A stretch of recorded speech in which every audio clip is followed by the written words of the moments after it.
Hey everyone, quick thing before we get into the video. I thought that I said this at some point in the video, but I couldn't find the exact place where I did. The video is not this long. I'm going to leave a timestamp for you guys, but basically the first portion of this video is just me talking about my implications from the dev stream, and then the rest of it is just straight up my raw reaction. It's an entire 2 hour long VOD of me watching the developer, the dev stream, and so you get to see my raw reactions as they happen. You will get to see some moments where I actually exploded in rage. I mean, this stream genuinely pissed me off for the first half of it. And so if you missed the dev stream, it's your chance to watch it through my eyes. But if you wanted to see, how I reacted throughout the time that the stream was going, then this is your chance. It'll also show you a lot of the jank that I talked about. But yeah, enjoy the video. First off, reason I'm out of breath is because I just finished bringing in some groceries before this. But the recent community dev stream just finished, and it is one of the biggest pieces of shit I've watched in a very long time. First off, I want to get some positives out of the way. They are updating a little bit more of the tutorial aspect of the game. Killer powers are now going to be simplified with video examples of how it works. You can access this from both the killer and the survivor's perspective. So that is really good. That is extremely well done. I cannot fault them for that. Practically everything in the Course of Sin chapter is looking amazing. As normal, the art team knocked it out of the park. The VFX, the SFX, the UI, the UX, everything looks cool, looks amazing. We heard some of the voice lines. We saw a little bit of how the power is going to work. The power looks fun to use. I'm sure once we get to play it, which from the way they were talking is going to be the first week in August, I'm sure I will have a much more detailed breakdown of what I think. But for right now, it looks good. Basically, everything else was a steaming pile of goat shit that shows that Behavior has not learned a fucking thing in the past year since I've been gone. They started off the stream with talking a little bit about the upcoming Into the Rainbow, but they didn't really give us anything related to that. We got practically nothing. I have no idea what it's going to entail, but they brought on this guy, Antonio, I think his name was. I'm not sure. Or was it Andreo? I don't remember his name. I apologize. I do not remember his name. But he is in charge of national relations for the company, Diego. So he's in charge of, no, I don't think it was Diego. It started with an A. Diego was the guy in the gameplay section. Anyway, the point is Andre. Thank you. Andre is in charge for national, he connects with other countries to bring in representation and stuff, which is a great thing. But Behavior really showed their ass. So the La Fogta event that just passed, survivors only had to heal 3 million health states, but killers had to get 175 million hooks. Even if we were to take it one to one, and say 1 health state for every survivor per game, right? And 8 hook states for killers. So if we bring it up and we do 3 times 8, for example, that would only be 24 million. If we went all the way and we did 3 times 12, that would be 36 million. So 36 million times 4 is still 144 million. That's not even close to the 175 million fucking goal that they had for this fucking event. And this motherfucker had the audacity to blame killer players and be like, oh, well, you guys tried really hard. fuck you. Genuinely fuck you. And then he was like, we're going to take some of the feedback of the goal and we're going to try to keep that in mind for the future. This game has been out for 10 goddamn years. 10 years you've been doing this shit. 10 years. Every fucking event, you overshoot the fucking goal, and then we have to tell you that that was too much, and then you do it again. Over and over and over and over. And the problem is, this guy is probably a new developer. He's probably hasn't been at the company for very long. Probably just got this role. But there is no reason that there's not guidelines in place for these. And the fact that we pointed this shit out when the fucking goals came out and it never got changed is embarrassing. It is embarrassing. And that would go on to set the mood for the gameplay section of the stream. Now, I'm probably going to put this part at the beginning of the video when I edit, but the video that you're watching here on YouTube, my discussion part is actually not that long. I'm going to put the full 2 hours and 11 minutes of raw footage reaction, so you can watch my face throughout the stream, you can hear what I have to say, and you can see everything I'm talking about. But the gameplay section was one of the worst fucking things I've ever seen. To show how unpolished of a company behavior is. Just how unpolished and unprepared they are. Throughout the entirety of the gameplay section, the microphones kept randomly cutting out. Just random. There were entire sections where they were trying to explain their thought processes, just cut out. Just completely fucking cut out.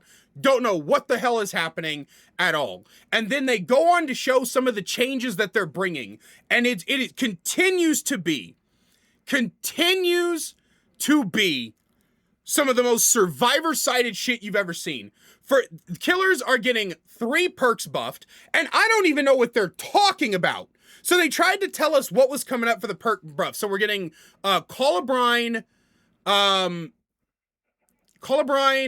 Nurses Calling. What was the last one? What was the third one they were doing? I don't even remember. It was that insignificant. They were doing another one. I don't remember what it is off the top of my head. I don't really care that much. No, they're buffing save the best for last. And save the best for last. So save the best for last is, we don't know what's happening to it. Call of Brine's getting she said from 70 to 90 seconds. And that's a buff. I don't think Mandy knows what the fuck she's talking about, because the timer on Call of Brine is, oh no, that's correct. It's I was thinking of Overcharge. Call of Brine, that is a buff. So for 90 seconds, you'll get the aura read. But the Nurses Calling buff, Mandy said, works regardless of health state. I don't know what the fuck she's referring to, because Nurses Calling shows you the auras of survivors who are being healed and doing the healing. This has been the case since the perk's inception. So, what the fuck? And even if it only showed the aura of the survivor being healed, who cares? Because you know they're being healed because you could see the aura. Like, so it's basically meaningless. It's basically meaningless. But then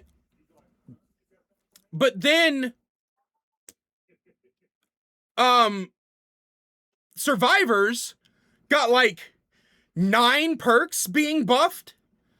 Like 9 perks are being buffed. I don't even remember what they are, but I do know that one of them is Clean Break. So healing's being buffed. They're saying that they're buffing Repressed Alliance by like extending the block duration, but like the reason Repressed Alliance is dog shit is because it blocks. Oh, they're buffing Adrenaline. Adrenaline's speed boost is going back up, I believe. Not the timer. Is it the timer? It's either the timer or the original speed buff.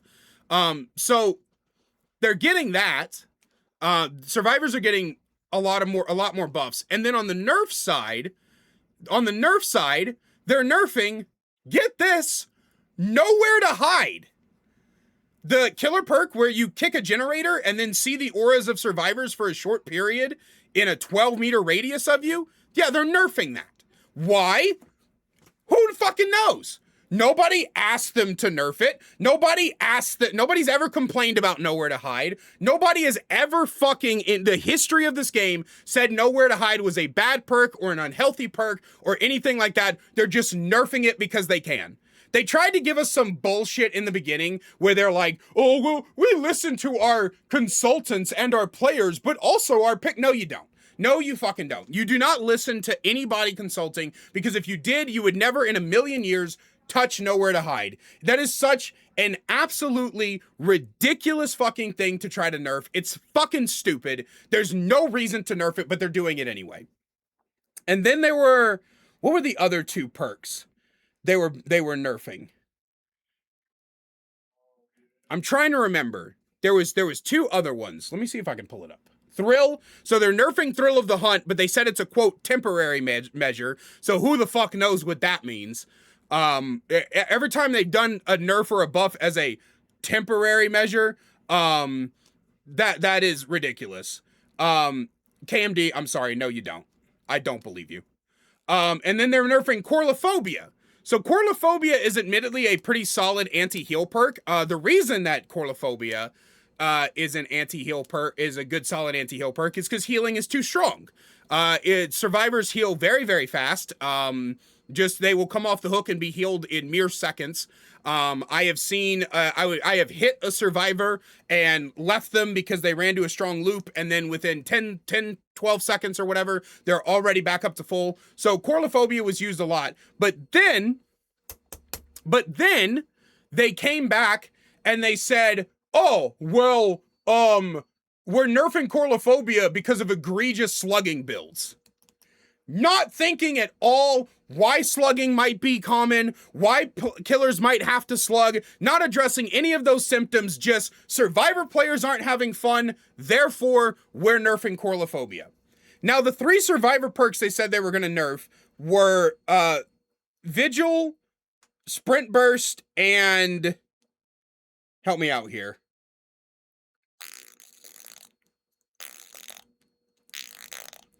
I'm trying to remember the third one. Deliverance. So Deliverance will now break you for 120 seconds, which is a good nerf. Because Deliverance is extremely powerful. Very, very powerful. They did not say what they're doing to Sprint Burst to nerf it. And then they said they're nerfing Vigil down to 40% from 66%, which I think is still too high. I think it needs to go down to 30%, to be honest. No, they don't need the nerf. Oh my God. Okay, guys, taking the time to kick a fucking generator to get the Nowhere to Hide value is the downside in the time investment. Like, no, I don't understand why the fuck they would nerf Nowhere to Hide. No one has ever complained about it. I don't believe that a single soul, I have never, in the entirety of the time I played this game, I started playing when fucking night dropped, no one's ever complained. It penalizes effective hiding. I don't give a fuck.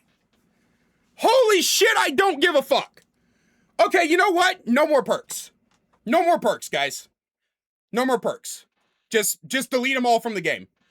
Every single decent effect in the game, every effect that like changes the rules of the game, which is the point of perks, just get rid of them all, man. Just get rid of them all. I'm so tired of this fucking idea that we need to take away every fucking thing in this game that breaks the rules of the game. I'm so tired of this idea. It is legitimately a dog shit concept. It's a dog shit concept to say you can't punish pallet stuns, you can't punish hiding, you can't punish pre-dropping, you can't punish window vaulting, you can't punish pre-running, you can't punish this, you can't punish that, you can't punish. Yes, you can. That's the point of perks. The point of perks is to be able to break the rules of the fucking game. That's why they're there. That's the whole reason we have perks. I am so sick of this idea that we need to punish, that we need to just remove every single unique, interesting fucking thing in the game. We don't know what the Nowhere to Hide nerf is. Like, I'm so tired of this shit. No, the same logic is not there. Deli removes pressure. Nowhere to hide does not. And to be honest, I don't even really fully agree with the Deliverance nerf. I think Deliverance shouldn't be 120 seconds. I think it's fine at 60. I don't agree with that nerf either. In fact, I think 120 seconds is a completely overkill. Like, I'm sick of this, man. I am sick of the idea that we can't have any unique perks. Do you just want everything to be just a flat number increase? Every perk is just haste hindrance, repair something faster? Like why does every single, like, cool perk, like, I'm tired, man. I'm so tired. KMD, you know I love you to death, man. But, like, this is, it's a ridiculous thread of logic to say that perks that break the game's internal rules shouldn't happen. Saying punishing effective hiding. Yeah, you know what else it punishes? Ratting. Like, yeah, we should have perks like that, man. And I just said that I don't agree with the Deli nerf either. Elusive needs to be taken out of the fucking game and reworked. I lost my train of thought now. Where the fuck was I? So anyway, on top of that, we also learned what a lot of us have already kind of figured out before, and it's that the developers don't play both sides. One of the game developers, like the people in charge of gameplay changes, said that he never knew that Oni's blood distribution, orbs, the way that blood orbs are distributed, changed based on survivor actions. He didn't know that. A killer that's been out for what? 5 years? Maybe 6? Something like that? 5 or 6 years, I can't remember. He didn't know that. Someone who's in charge of gameplay changes did not know that Oni's blood orbs are distributed differently. I just, that was the moment. That and the Corlophobia is being nerfed for egregious slugging builds was the moment that I realized that this dev team does not know what the fuck they're talking about. This development team is so ungodly out of touch with how their own game works. And it is genuinely embarrassing. It is genuinely embarrassing how little this development team plays their own game. I'm just tired. I'm genuinely tired. Earlier today, I was streaming Jason, and we were talking about the 9.2.0 PTB. We were in the queue and we were watching the Hins video on the 9.2.0, where they did the anti-everything changes, you know, the anti-tunnel, anti-slug, all this other different stuff. And I openly told chat that if they were to ever attempt that kind of shit a third time, even attempt it, if it even they even conceptualized it coming to the PTB, I would uninstall this game for good. Because I remember, I'm doing this because I want to. I'm playing this game because I want to, because I'm a content creator and I like creating content, but I have other stuff I could be doing. I have stories that I've been put on the back burner. I have history documentaries I could be researching. I recently got a really beautiful color pencil set from Mama Kaiser as an early birthday present. My birthday is August 10th, by the way. Come gift some subs to the stream. I'm kidding. I'm not kidding, but I'm kidding. And I've got some really neat, like, classical coloring pages, in a book. I have some of these. They're old artworks that I like to color from time to time. I could do that on stream. I don't have to play this game and get myself angry and pissed off. And yeah, no, I won't make as much money.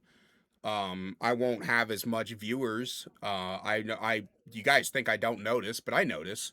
I notice how when I'm streaming Dead by Daylight, there's 15 to 20 of you, and when I'm streaming literally anything else, there's 3. I'm not, I'm not, um, I'm not stupid. I notice. I notice that people don't want to watch, uh, I notice that people don't want to watch things that aren't Dead by Daylight. But I am only playing this game because I want to. I'm only making content on this game because I want to. And at any given moment, I will step away if I ever feel like it is impeding upon my happiness, my personal mental health, or my ability to function in my day to day life. And so I said straight up, if they try this anti everything bullshit again, I'm going to delete this game forever. And there's not a single character they could pull, there's not a change they could make. It'll be done. I am on my last bit of grace to give behavior. And a game development company that has been developing the same game for 10 goddamn years, still being this blitheringly incompetent, this absolute out of touch, genuinely ridiculous balancing decisions. I cannot give them any more grace than I already have. I cannot continue to act like this is okay. And I cannot continue to make excuses. There are no excuses left within me. I was going to dedicate a full video to this. Might still do it. I'm not sure. The game play section, there was a part in there that I was going to, like I said, save for a full video. And the guy said, we're trying to avoid doing balance patches on chapter releases. And I thought what he was going to say was, hey, we fucked up. We should be doing balance changes more frequently. And instead, what he said was, sometimes it's unavoidable. So we're only going to do small things that are absolute emergencies during chapter releases. Every other live service game out there, every single one, Fortnite, Overwatch, Deadlock, Apex Legends, Hearthstone, well, maybe not Hearthstone. Mostly every single live service game out there does updates at regular intervals. No more than a month will pass between updates, balance changes, mechanical changes, stuff like that. And normally, big season changes is when you introduce the big shit. You introduce the mechanics, you introduce the reworkings to the meta and stuff like that. And instead, what we're getting is, instead of every month or so, we're going to every 3 months. They're only going to make these changes during the mid chapters, so they say.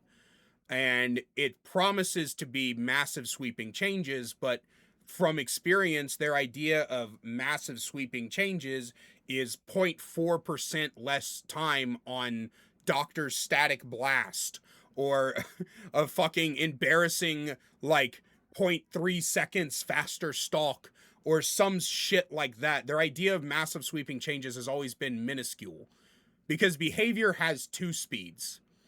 They have massive overcorrections that don't need to happen, or they have puny, pathetic, underwhelming changes. They did say they were going to do 45 perks, but that doesn't change the fact that by the time that happens, it will have been what, almost 6 months since their last like balance update, right? We can't do this. And what's to say that this 45 perks shake update is going to be a continuing trend? That every 3 months we'll get a massive change that gives us something to look forward to in the mid chapter. Because in my experience, this kind of thing's a one and done. The last time they did this was what? 6.1.0? 4 years ago?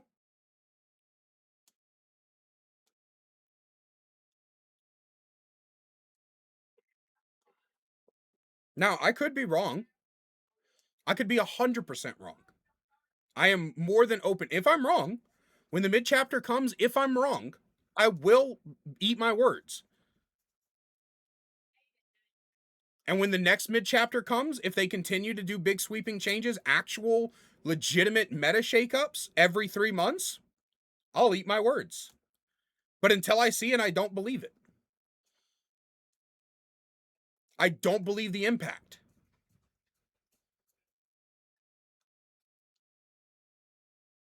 I'm disappointed. I went from explosive fury to ice cold rage, and now I'm just fatigued. I have 2 hours before I have to be at work. I'm done. Behavior is already on thin ice. And this stream did nothing but piss me off. Just absolutely infuriated me from start to about the middle.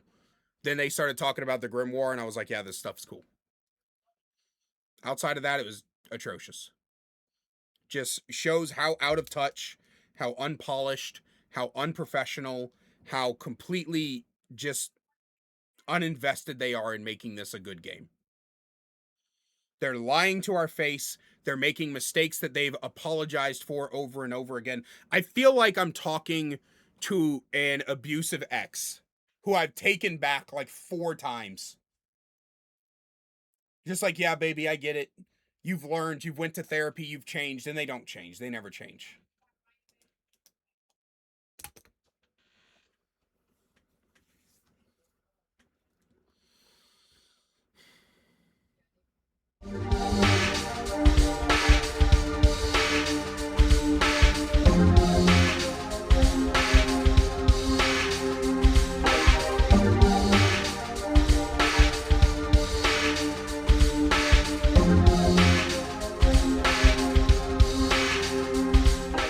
We've missed you. It's felt like a long time. It has not been a long time. Yeah, it feels like it's been like forever. But don't worry, we've got Eric, we've got me, and then we've also got our friendly special guest, Andre. The elusive yet popular Andre, Yes. which we'll cut to in a second. Yeah. They didn't know we are going to do it so quickly. Wah. There he is. Always so well dressed. Hello. That's putting me to shame. Always famously dressed. Yes. The back of the vest looks killer. Yes. I promise you. That would make Oh, yeah, Sprint yeah, Burst yeah, yeah, useless smile. Yeah, look at that. Oh, Lord. It looks so cool. But yeah, so great to be back and to be talking about some news and updates for you about what's going on in the world of Dead by Daylight. Yep. And you know, wow, it's loud out there. If someone wants to shut that door, that'd be great. It's not in our running point, our talking points, but I figured let's reflect a little bit. Last month, we had quite a moment with the community here in Montreal. So many of you came out to be with us to celebrate the 10th anniversary, and I know for us here on the dev team, it created genuinely lifelong memories. I hope that for the folks who were able to come, you feel the same. We want to be able to do it again. I'm going to have a lifelong memory of being pissed the fuck off at that goddamn head-ass event you fuckers released. Time goes on. You going to address that behavior? Yeah, it was really awesome to see just the onslaught of people coming out and meeting you all in person. It was truly mind-blowing just how many people were like kind of running up to us and wanted to talk to us.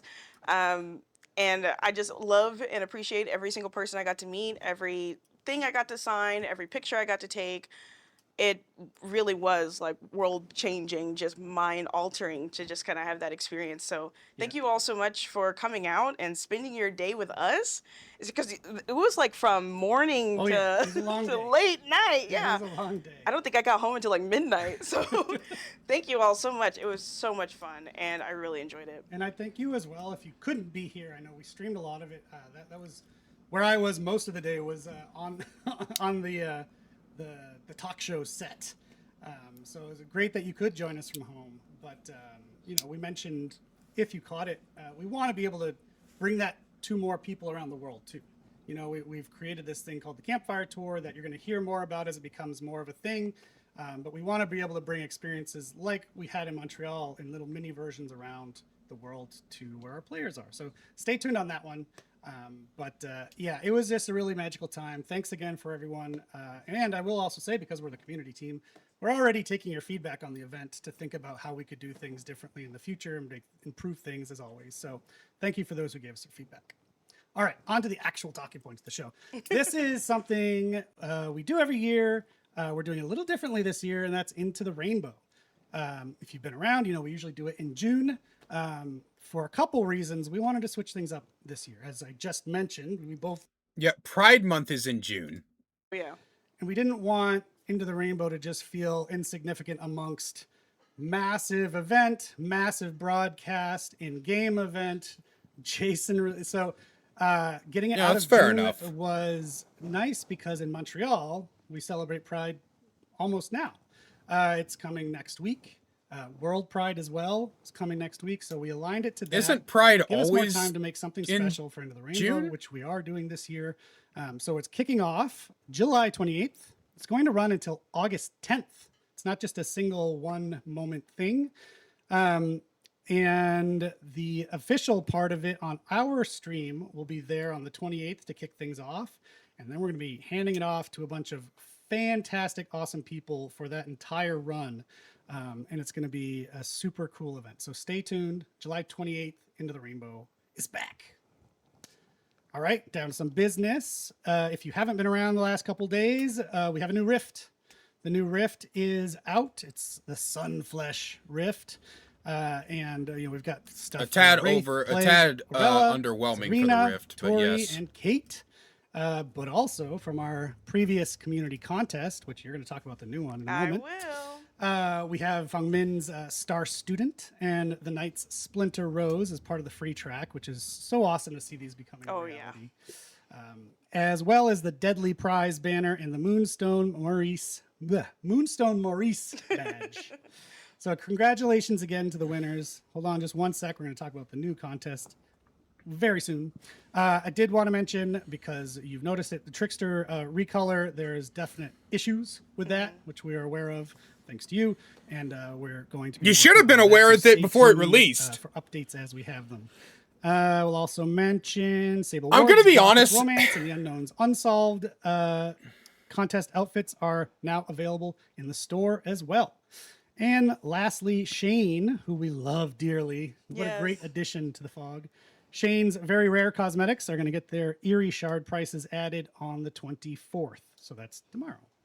Yeah, I'll also add what was one of the most memorable moments during the live stream broadcast for the anniversary was just the reaction to Shane and to see the outpouring of love and support on socials. Even now, like we still see a lot of amazing love towards Shane. So that was chef's kiss. I'm so glad that we got to have that. Bleak said shirtless Dracula win. I was talking to her before the broadcast and expressing her interest. Oh, I wish we could have an Indigenous survivor. And it was killing me to not be able to talk about it. I just kept saying, like, let's reconnect in like an hour.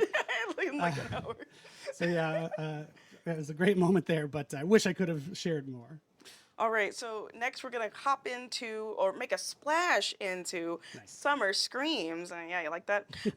Which will be starting out on the 28th.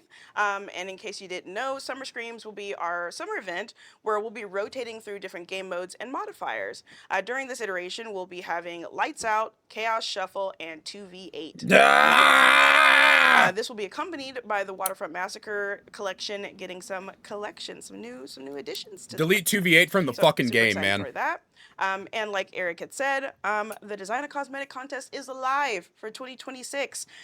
You have until 11 a.m. on July 27th to get your work of art in.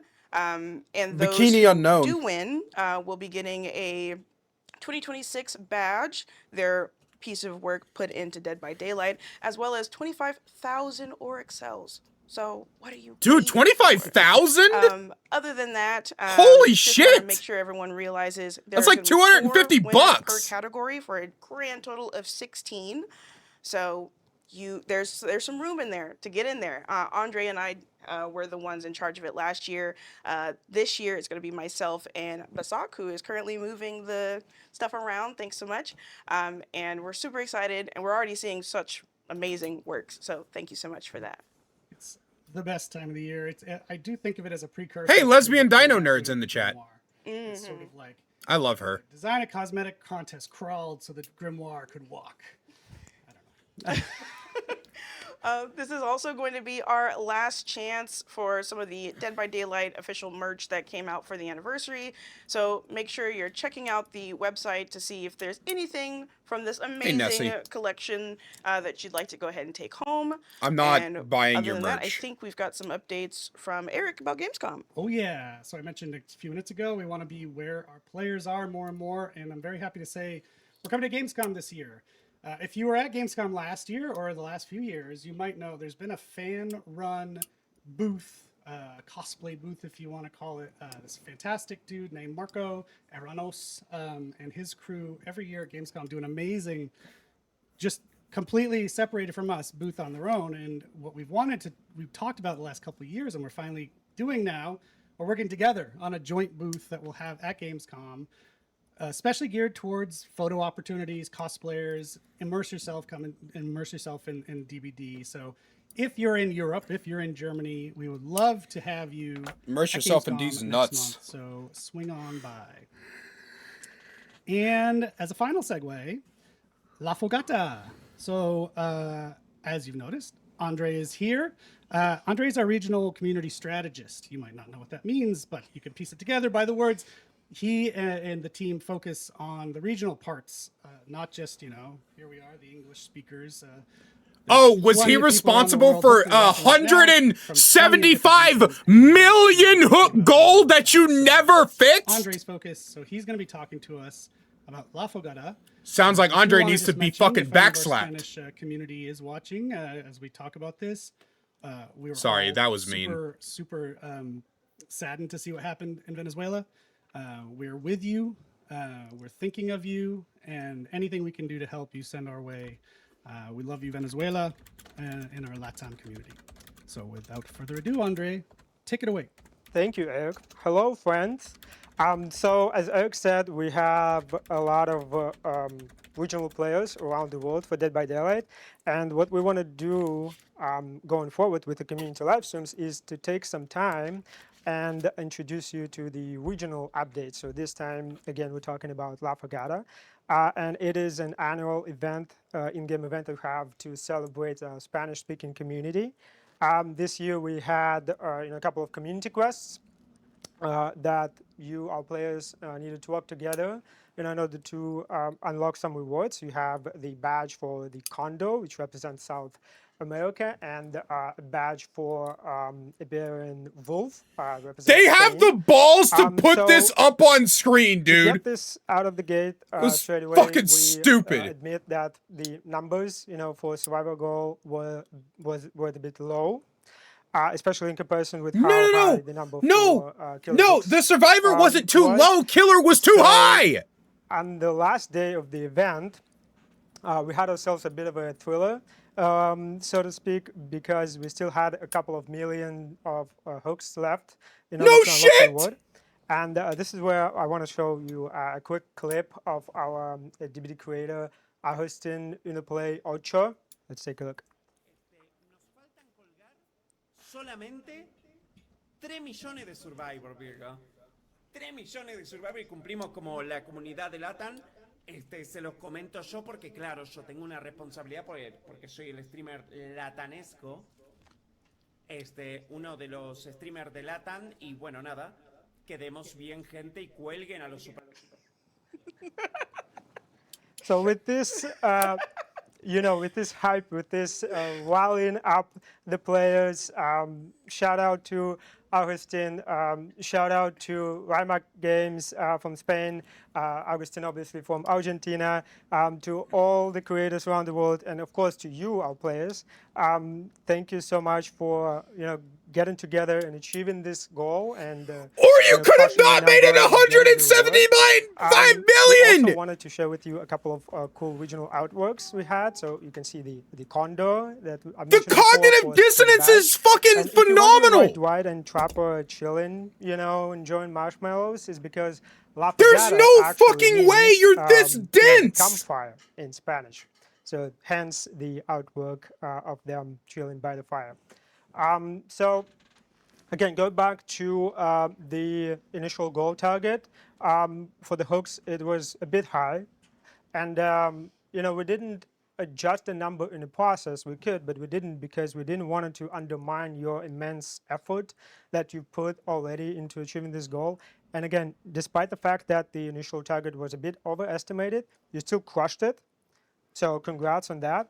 That said, going forward in the future community quests, we will make sure that we distribute the goal numbers. Your game has been out for 10 years! Simple to achieve from one side or the other. We have to go through this shit every event! The goals are challenging, but achievable. Like, as much as we enjoyed the thriller of getting the goal smashed. I hate the step team. Yeah, that was crazy. It was a deal biter. We're gonna I make hate sure the step it's team. a bit more fair. I genuinely hate you guys. To wrap things up, I just wanted to say, we are really interested in what you think about La Fogata as an event. We're looking forward to your feedback.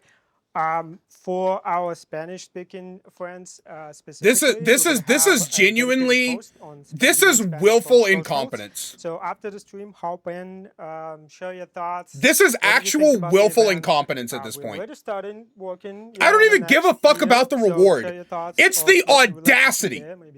It's the fucking audacity that this dev team has to look at us and say, oh, well, we're gonna learn from this going forward. We have to do this every fucking event. Thank you so much for Every bringing all that community up. event Great. goal. So now Every we're gonna time. transition over to our gameplay update segment with Mandy, Matthew, and Diego, which you all were going to be super normal about.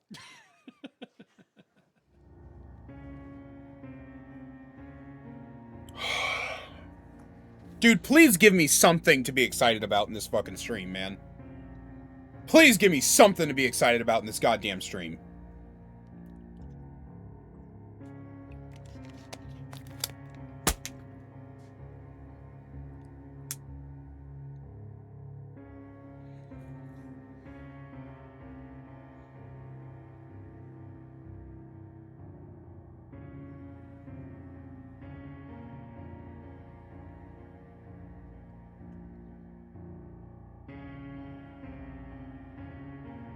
For the love of God, don't piss me off.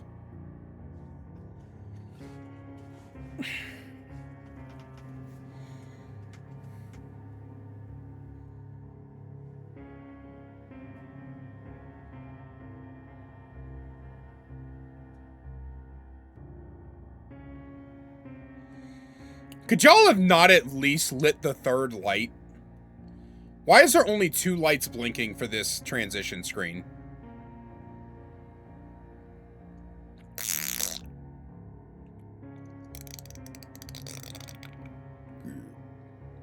Homie said make Chucky 4.6. Low key. I'd be alright with that.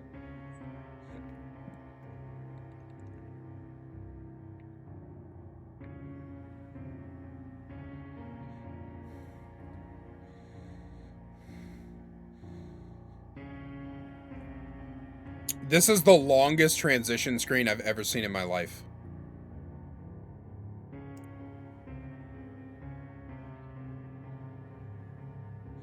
This person is saying nerf clown. Nerf the C tier killer, guys.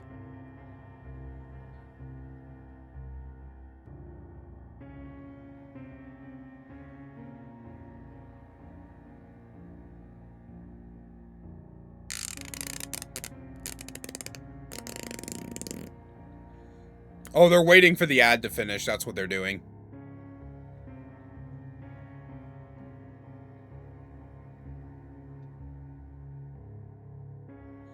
Who 99 the gate? Nobody, Chris Games.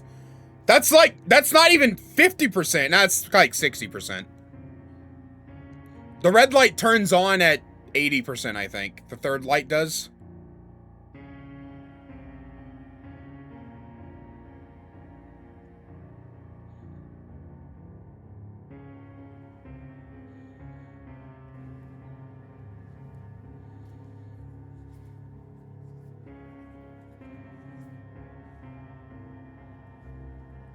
Buff Spirit's a 5.0.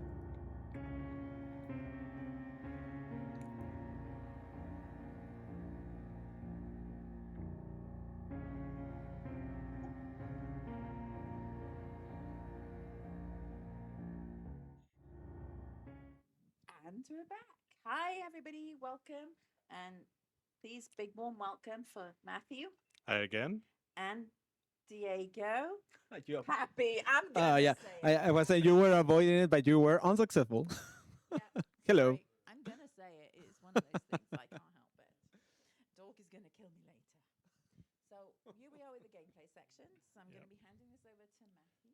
Yeah, and we're gonna be talking about live design. Yeah. So this is a chapter release. Generally speaking, we don't do live balance changes for a chapter. That was the announcement we did previously. The You're walking reality that is back, right? sometimes we need to, or we should, or we, it's a good idea to always be flexible for this kind of stuff. Live games. So generally speaking, I'm going to talk a little bit No, about no, the no, no, no, difference no. Not between depending on emergent expectations for needs. live balance Just on a fucking chapter do versus it. mid-chapter.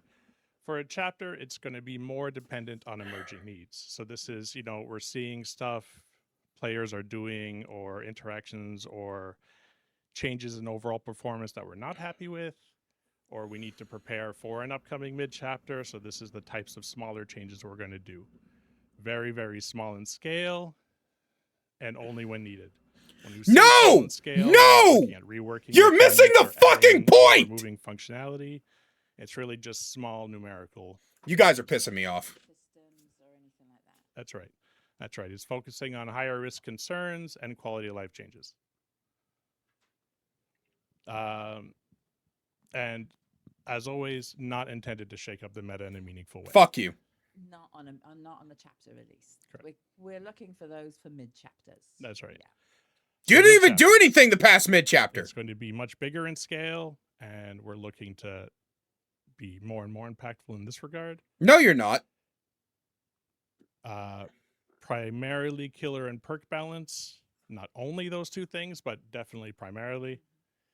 And we're expected to do bigger impacts on the meta. I don't believe So you. this is when we say I just meta, don't. Of course, we don't mean what's best. We mean what players are playing most.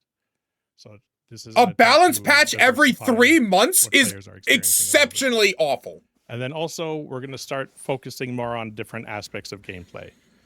So that could vary from, is there too much gen focus? Is there too much healing focus? Is there not enough hook-on-hook interactions? Is there not enough end game play? So we're going to focus changes around similar mechanics to give players an opportunity to explore a little bit more. And that's what we're trying to do in general. So looking at it all holistically more than That's right. anything else. That's right. So, perk changes. Primarily based on community feedback and then perceived over-under performance.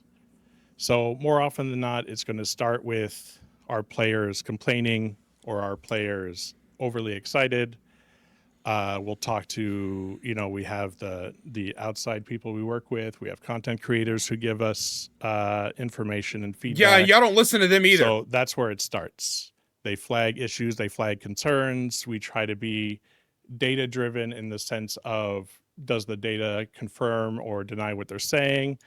If it doesn't match up, that doesn't suggest there isn't a problem. It means maybe the problem isn't as obvious as you think it is. Yeah, so no then we shit. explore and we try to find newer, I don't better believe you. explanations for where I players don't believe are you. experiencing friction points. It's not just one thing. It's not just data. It's not just sentiment. It is a combined mix of That's right. everything. I'm sorry, right. but I don't believe you. For this update, as I said before, limited to just tunables. So these are just numerical changes. We got buffs and we have some nerfs. For the buffs, on the killer side, we're looking at buffing, Call of Brine, Save the Best for Last, and Nurse's Calling. Okay. Got numbers if we need the numbers. Sure. Do we need the numbers? I can't read them with my glasses on. Okay, so Nurse's Calling, that's going to be regardless of the health state, the healing is shown. So if we remember, there was a change and a bug fix recently, and with the feedback from the bug fix, it caused us to rethink how we want that perk to work more than anything else. Exactly. Call of Brine, this will increase the time of regression from 70 seconds to 90 seconds. And what else have we got? I No. don't have save the best for last numbers. No. No. Well, you'll see in the patch notes. Yeah. Sorry. What? Last I checked, we were doing a playtest earlier today. It's still a little bit in flux. For survivor buffs, there's quite a few, but not as many as you might think. Apocalyptic Ingenuity, Adrenaline, Clean Break, Moment of Glory, Repressed Alliance, and Technician. These are all getting small tweaks. I've got those. I've got some of those anyway. So apocalyptic ingenuity. We don't get me to say these words. My dyslexia is verbal as well as written. It's now 2 chests and 4 seconds. Was the next one? Adrenaline. Adrenaline. Okay, that's actually going back to the way it used to be. So the haste is now increased back to 4 seconds from 3 seconds. The exhaustion will remain at 40 seconds. That's right. So I That's think that's fine. because it got hit a bit with diminishing returns. That's right. That sort of thing, wasn't it? Yeah. And clean break. That is going to be 45 seconds broken instead of the 60 seconds. So that one I've got. And Repressed Alliance is the generator block time, I think, is increasing slightly. Yeah, just not much, but again, A slight increase, a yeah. slight increase. All right, so now debuffs. It's called nerfs, If you you're fucking concerned nerds. that there's more survivor buffs than killer buffs, just wait a moment. So for debuffs on the killer side, it's really just one. I added more. Okay. No! No! No! No! Nowhere to hide. Why? So that's down to 18 Why? meters from 24 meters. Good. I'm going to be claustrophobia? affected by that one. I'm sorry. Coulrophobia. Coulrophobia. Yeah, I couldn't say it either. That's going to heal 30% slower. It's currently 50% slower on live. Dude, fuck you! Thrill of the hunt. That's going to be each stack is going to be 10%. So I think that was down from 12. From 12. From 12. This is a temporary one. Yeah. Yeah. This We're is gonna so have bigger shit! changes for this in the next mid chapter, but this goes Why back to are what you Matthew was nerfing saying about nowhere to hide? identifying Who and asked you to emerging do needs. this? We're noticing this a lot on live right now and how problematic this is becoming. So to get ahead of it, we're going to reduce the numbers just for this patch, and then it's going to get a bigger change in the mid chapter. This is another good Incompetent. example of This is just pure we know blithering we may or may incompetence. not have No one is asking you to more nerf nowhere to interaction with the hide. Killer being released, so we want to Yeah. get ahead of And then no survivor you know, nerfs! needing to affect the killer when it's really just a global problem that we should be improving Yeah, sooner rather agreed. than later. Yeah. So, survivor debuffs. There's 3. I think most players are going to be excited. I'm going to say it before I show it. Small numerical changes. Don't This is expect so a lot. dog shit. But that just because we're doing it now doesn't mean we're not going to further change them in No the one has future. ever This is asked just you to getting them fucking ready nerf nowhere see to where we hide. need to take them in future releases. Exactly. Sprint Burst, Deliverance, and Vigil.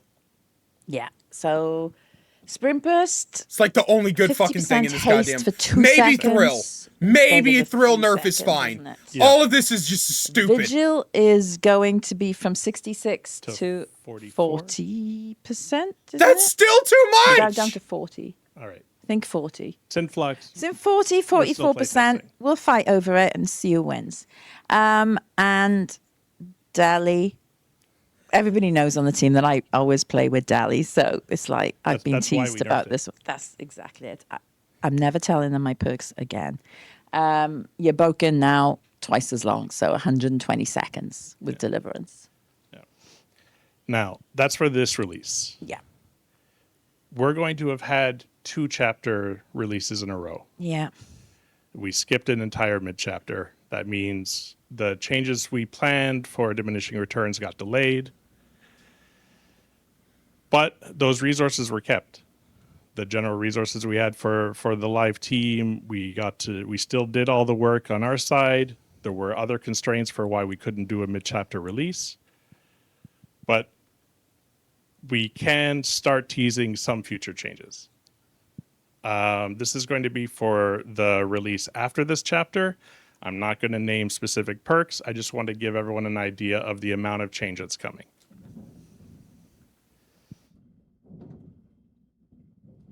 Yeah, here we So go. next release, there's going to be no killer update. And I know we have a lot of killers that need updates. The original intention was to have phase 2 of Blight's rework here. And we had a design for it. It was more of a side grade than anything else based on his Leave performance. Blight alone, dude. He's fine Just really now. to change, you know, which add-ons are more or less popular, stuff like that, be a little bit more flexible in the future. But we looked at the impact we expected that to have versus the delays for changes post diminishing returns. We didn't think it was going to be impactful enough. So we decided to put Blight aside for now and do more perks, 45 or more perks. We're still in the process of getting the work done, seeing I don't how know. long it takes. After you announced you're playing with nerfing our fucking bandwidth. Nowhere to Hide, This number I don't fucking know if I can probably trust expected any to grow by a goddamn little bit fucking more perk already, changes you want to make. But that's a lot. It's a lot Nobody coming all at asked for once. that shit. And that's more than just number changes, isn't it? That's right. A Yeah. lot of these are reworks. It's about even between Killer and Survivor.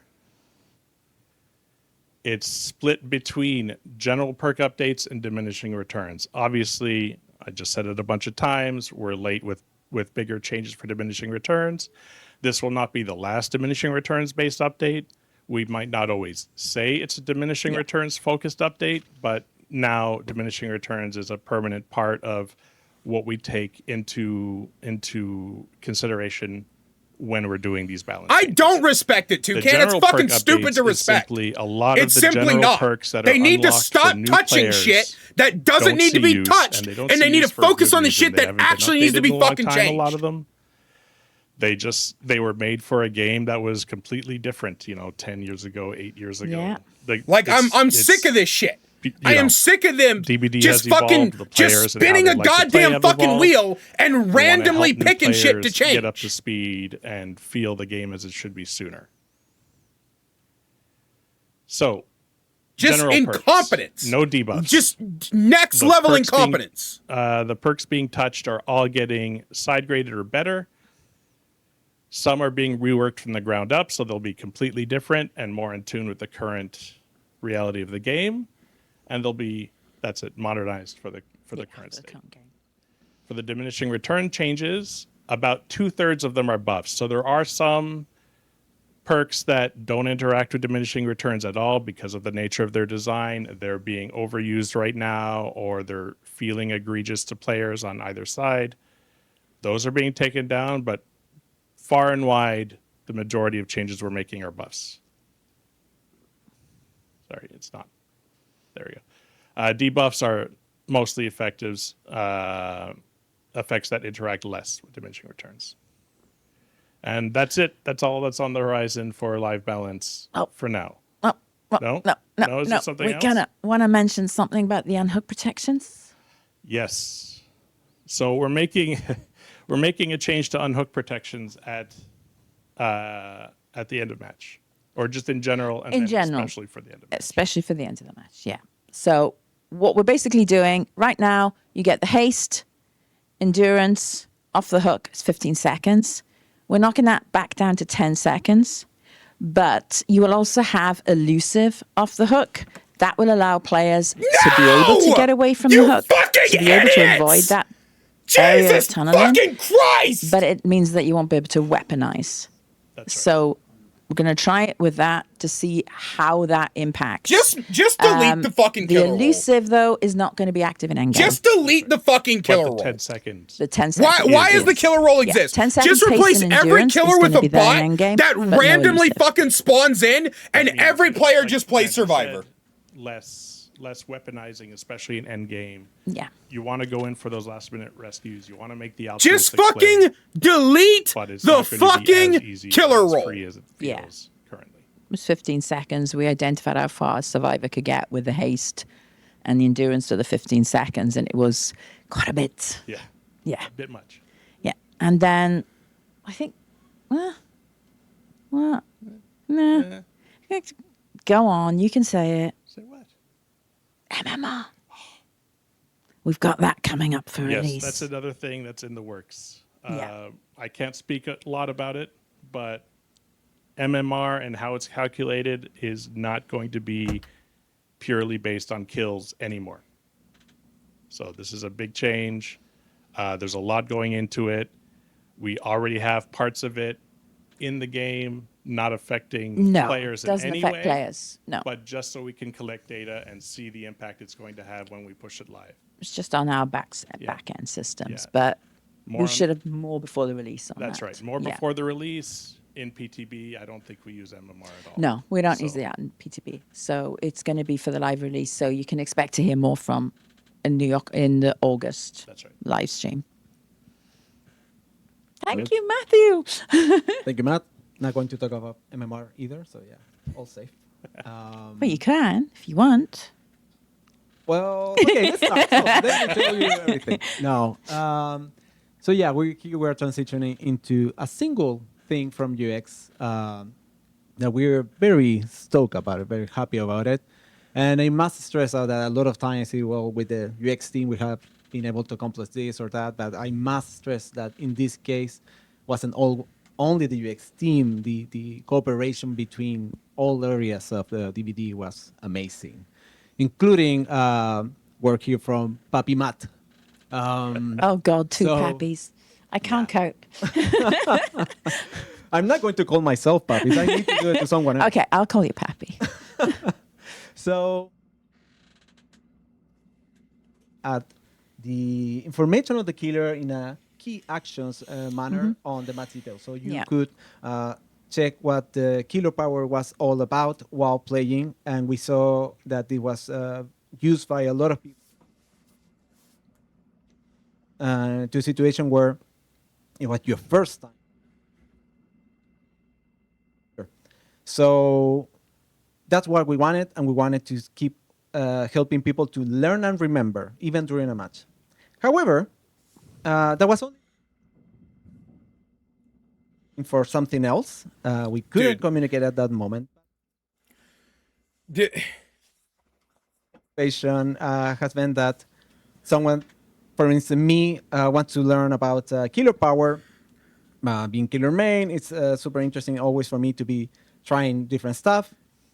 And what we have is something that it worked, but as we evolve, we start seeing that we needed to improve the way we communicate stuff. So we have that tooltip, and after reading a couple of paragraphs, some people like me would end up having a very hard time to understand. Favorite. So This is the most unpolished company we in the don't want to entire keep world. just telling you what the killer power is about. We're not going as strong to say that I just missed one text there, but it doesn't matter. We need to provide. So we are going to tell and show.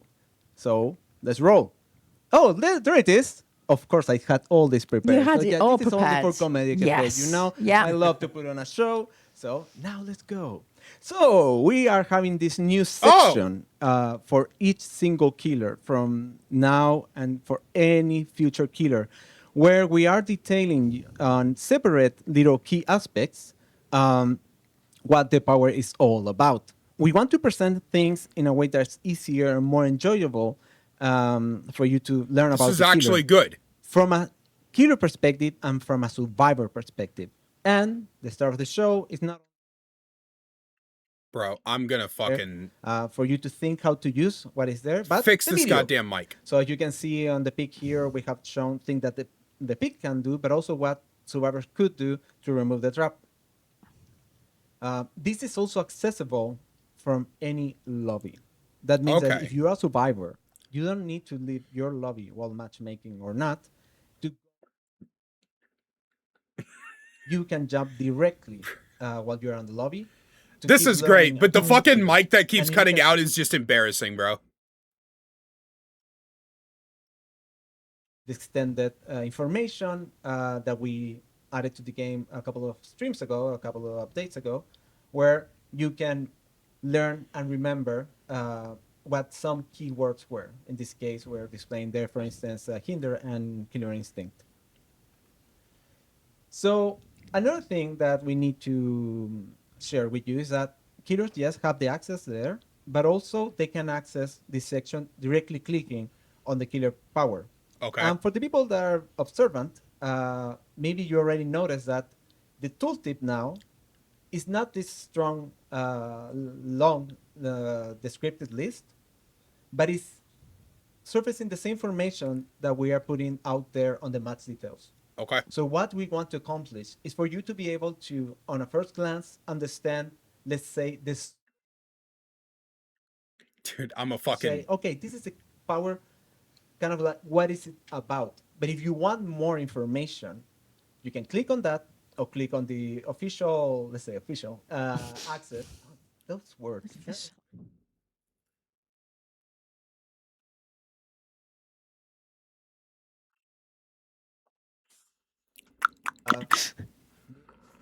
Dude.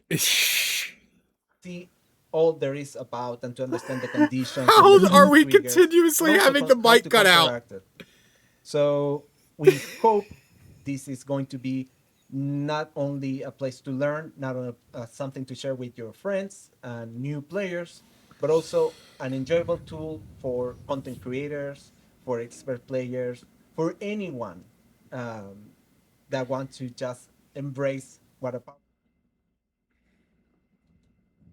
Yeah, that's great. And it's good for our content creators when they've got a lot of people, new people in their chat, trying to explain what each killer is, especially if you're playing Survivor and you don't play killer, because we do have a lot of players that play one side and not the other. So it's kind of good that they can actually have that visibility and then have that understanding, especially when it's a new killer and you haven't had, and you know, for example, you know what it's like when you play a new killer. You see the killer all the time in the lobby. That killer is the most played. It's natural. So it's kind of good that as a survivor, then you can open up when you're in the lobby and say, Why don't they okay, I have know lab we're going to have mics? a lot of X killer. So let me have a look what the power is and practice for next match when you've been steamrolled and it's in another match. Yes, that's happened to me a lot recently. You're totally right. And what is funny, if I, and people can judge me about this, but I have played Oni more than once. I'm not good at Oni, but I have played. And when we were working on this, suddenly just checking the description and doing stuff, does this and that. And it's like, even when I have been playing so long, I didn't know there were differences in blood or distribution and everything. So it was like, oh, so I hope You're a this is the moment where gameplay we can director also and you support don't people know. And That explains everything. and how we should go. That explains forward, everything. because as You're in charge of the anything we gameplay have and you done, we didn't want to know a keep improving basic and making the game fundamental of more Oni? enjoyable and more interesting for all of you. This is why we say you should play both sides. You obviously don't.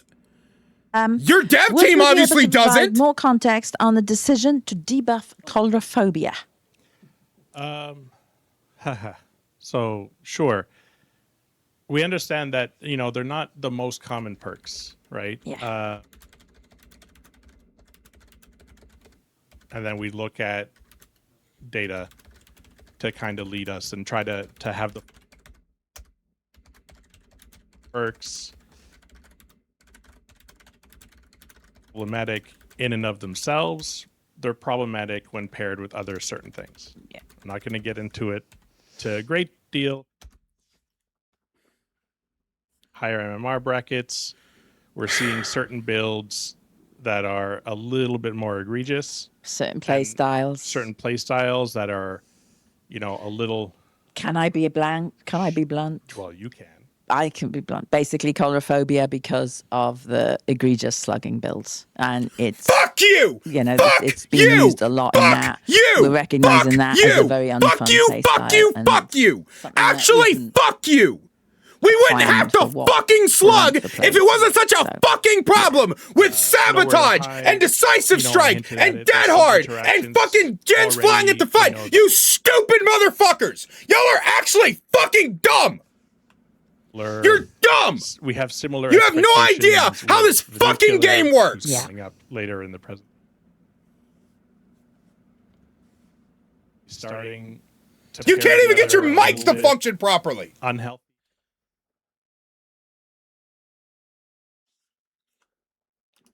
I hope I'm using a help. You're a nowhere to No, hide not nurse, again. aren't you? Okay. Well, thank you both very, very much. As ever, you'll have these changes in the PTB. Please test them. Yes. And let us know. We are there for the feedback. You don't give a fuck about the feedback, bro. A lot more. You don't give a fuck. MMR.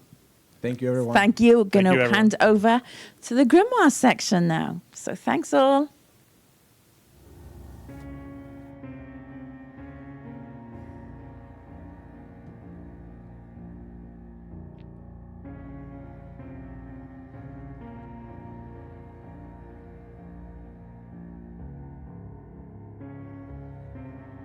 This is embarrassingly this is shit. They haven't learned anything in a goddamn year since I've been gone. They have not learned anything in a fucking year since I've been gone. Not a goddamn lesson has been learned.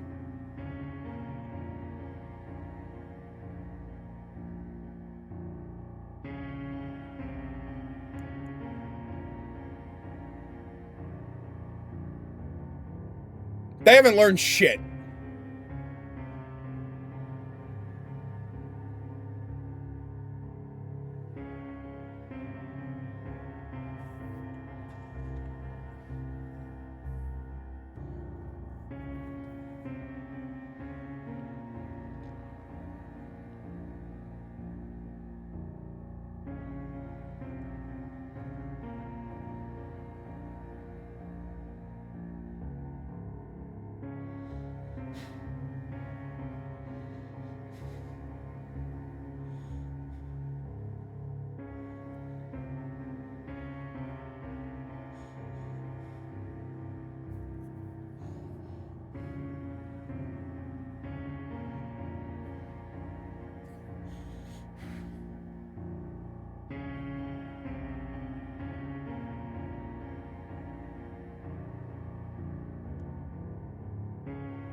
I just they just haven't learned shit in a year. I am baffled.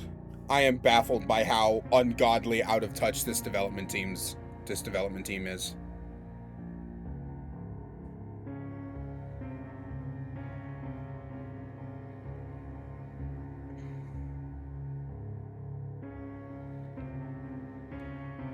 I genuinely am just baffled at how I just like you have someone who works in the gameplay development cycle who didn't know how Oni blood orbs are distributed, that there's different distribution numbers. You guys don't play killer at all.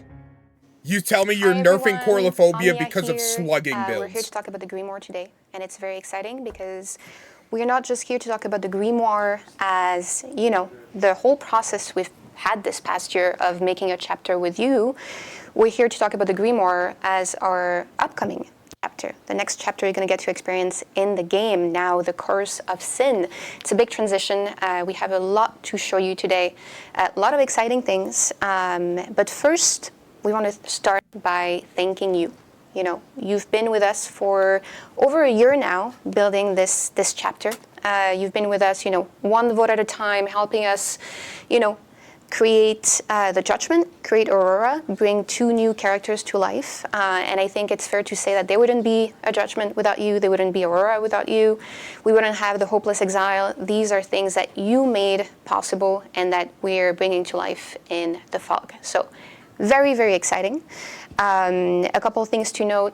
You'll get to test the new content very, very soon. The PTB is coming early August, so you'll get to try all of that, everything we've worked on for a year with you. But on top of that, we'll start rolling out some content as early as next week. So stay tuned. A lot of things to show you, and maybe you'll even get an early look at the content of the chapter. So very, very exciting things. But we'll start with a bit of an update on the progress we've made so far, because the last update was part of our blog post. You know, we had a stream before that. We've really wanted to show you all the work we've had behind the scenes.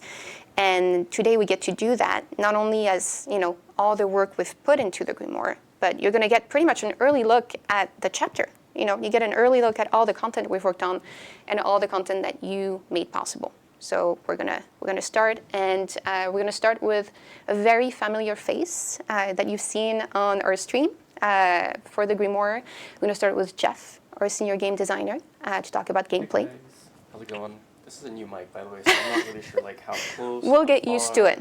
We'll get used to it. It's part of it. I have to move like this with the Yes. mic. Yeah. You got to be very careful with the Or mic. you could just go to all lab mics. Like But we'll figure it out, intelligent people. and we're going to start with some gameplay updates, and then we'll pass it off to Daniel, our senior technical designer, to talk a bit about add-ons. Very exciting things. So, Jeff, please take it away. Yeah. Well, first of all, I want to say again, as Amia said, thank you so much for being with us throughout this whole very exciting ride. And I'm super, super happy because today you'll get to meet a lot of different people, including Daniel. He'll be talking about the add-ons, but I don't know if you want to say hello first, because it's your first time. Yeah, I'm super nervous, but really excited to be here. We're so happy to have you. Yeah, I think it's cool. The more people, the better, right? Yeah. Like, there's so many people that work on this with us, and it's so important that everyone gets to see how many talented colleagues we have. Yeah, So- and a little teaser, you'll get to meet a lot of new people today. You're gonna have a full couch. Yes. You're gonna get to meet a lot of new people, so it's gonna be exciting. Yeah, and you're going to see a lot of different facets, so stick around. Okay, so gameplay update. That's my. They're very cool, by the way. So, again, thank you. Stick around. So for the judgment, so the killer. Around this time, it's really about fine-tuning the balance. All the speed curves that we have, and how long the pillar lasts. Sorry, I'm hearing a lot of production. Have Daniel's mic. Oh, let's switch mics. Oh.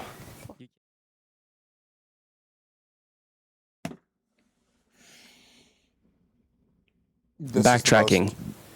This is Dan. This is the Dan worked on most the add-ons. incompetent dev Very team cool of all guy, time. and he's going to tell you more about himself afterwards. But for now, let's focus on the gameplay for the judgment. So at this stage, we've been focusing on fine-tuning the balance, notably, the speed curves when you're using your power, when you come out of it, the cooldowns, and all of these things. Also, we've had a lot of playtesting because that's very important. And one of the things that we found is that the survivors felt the killer was able to, what we called internally, perform the insta-fling.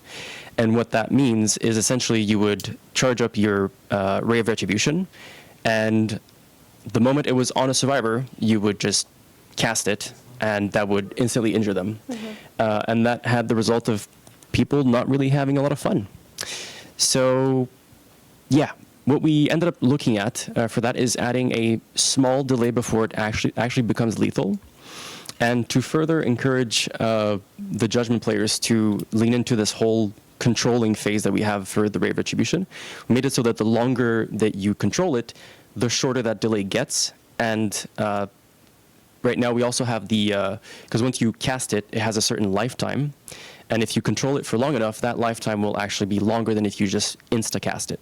So far, the results of that have been really, really positive. I think we've been having a lot of fun with it. Of course, we have some really funky add-ons that we tested as well, but more on that after. Yes, very soon, very soon. But I think it's so good because you get to see too. It's not something we show a lot for regular chapters, but you get to see the amount of fine-tuning that really is involved in building a chapter. Oh yeah, I mean, I have a whole list of changes I could share. If you guys want to put it there, like people could see everything I've done, because that list is long as anyway. And yeah, the Hopeless Exile. Obviously, internally we have a lot of different skill levels. We have veteran players, we have more newer players, we have average players, and they're all I very don't important believe you. to fine tuning, right? Because one player's experience does not invalidate another's. And so for the Hopeless Exile, one of the main feedback that kept on coming back is that survivors felt the hazards were too frequent, where they felt like even if they were dodging, it was pointless because they would just get hit. And Exactly. I have a video in the next slide that I'll show, but you'll have a comparison between the prototype and what it is now. And I think even the video, it's not even the latest numbers because the video is, was recorded couple days ago. But basically in the prototype, you see the hazards are like actually really, really aggressive. Yeah. And then now they're much less aggressive. And there's also a lot more rules to them, because in the prototype, we just kind of like slap them together to make it work, which is what we do in prototypes. But yeah, anyway, I'm going to stop yapping. Let's look at videos. So on the left side, you have the prototype version, which you may have remembered seeing in the past. And on the right side is from, like I said, a couple of days ago. And you can see I'm trying to like recreate the same kind of movement so that you can see that it's functionally the same. And it's just, it's been super popular internally. People are having a lot of fun with it. And here, this is a comparison for the Exile. So if you hadn't seen the Exile in action, well, here it is. So you can see the crystals that you collect with the artifact. You can see the hazards as well that are plummeting the ground and trying to make you die faster.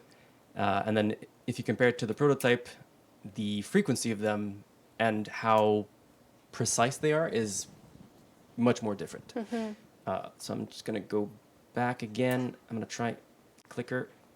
Okay, and then I'm going to play it again just so that in case you missed it, because I didn't set it to loop because I'm too old. I don't know how that works. If only What was you your thought? What was had I saying? like a We're talking literal about, fucking the department tweaking, dedicated the to fine-tuning. this kind of stuff. We were looking at the Hopeless Exile. Like what? You don't and have a I think tech guy? One of the things that's really good to see is that you want to, I think with the Hopeless Exile, you want to make it feel unsafe. You don't yes. want, Yes. survivors just, having fun in there, but you still Yeah. want the gameplay to be fun. Yes, exactly. And I think that's the nuance to have, is that while it is meant to be a risky environment that you don't want to stick around in, That's it. you also don't want it to be unplayable for players who may not have the same experience level as more veteran players. Or And I they think could we just reached a get the pretty- experience level. Pretty good middle ground between the two. But anyway, that's where we're at. And, as I said, playtesting is continuing. Actually, we have one scheduled later today. Why to are we test some later constantly- changes that I'm not going to tell you about. But yeah. Surprise. Yeah, Why are we exactly. just Surprise. constantly I can't spoil trying to No, handhold not it? everything. You've got to figure it out and experience things for yourself when it's Yeah. going to be available. That's I it. think that's a great part of like PTBs, right? That's Like it. seeing things and playing it for And the first trying and testing Yeah. and giving us your feedback as well and how you like it. So I'm Exactly. going to keep it for the PTB. time. All right. Well, now it's your time to shine, Dan. Okay. Oh wait, you need the clicker. Oh yeah. Here, sure. clicker. And yeah, hopefully I'm being picked up by the mic. If not, make a little change. Well, yeah, But we'll figure it out. Looks like it's good. All right. So as I said, it's the first time I'm on the stream like this, so super nervous but excited. So a little bit about me is that I'm getting a different mic. Production is here to help. Yes. Thank you, production. Yeah, everybody should have lab So we're so mics. happy to have you, Daniel. I know, like I mentioned today, we're getting to see a lot of new faces, and I think one of the great things about the Grimoire is that we get to show the work we do behind the scenes and all the faces that work on that content, and it's not an opportunity we get very often to do that. So the Grimoire is really exciting for that, and Daniel, so happy to have you. Please tell us more about the add-ons. Thank you. So am I being picked up now? Perfect. All right. So yeah, a little bit about me is that I've worked since the start with Jeff on the prototype. So I've done a lot of the programming of the killer actually, and for the past few months I've been designing the add-ons. So that's also been really fun, and I'm very excited to be talking to you guys about it now. So let's see if we have the slide. So I'm going to talk a little bit about the process that goes on for add-ons. A little bit about how we've managed it for the Judgment chapter, and then we're going to have a sneak peek at a few of the add-ons themselves. So in general, when we do add-ons, is that the initial paper designs come shortly after the prototype is done.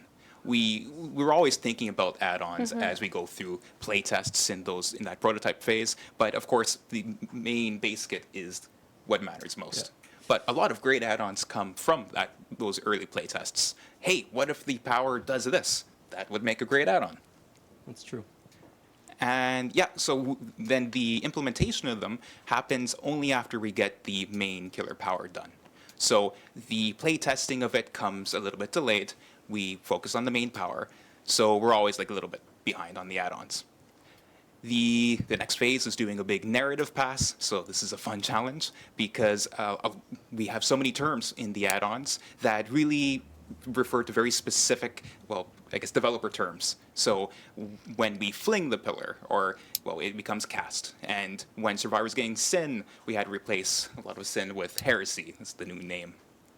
And where we are right now is that we're wrapping up the balancing of it. Well, we still have a couple of playtests in before it gets in.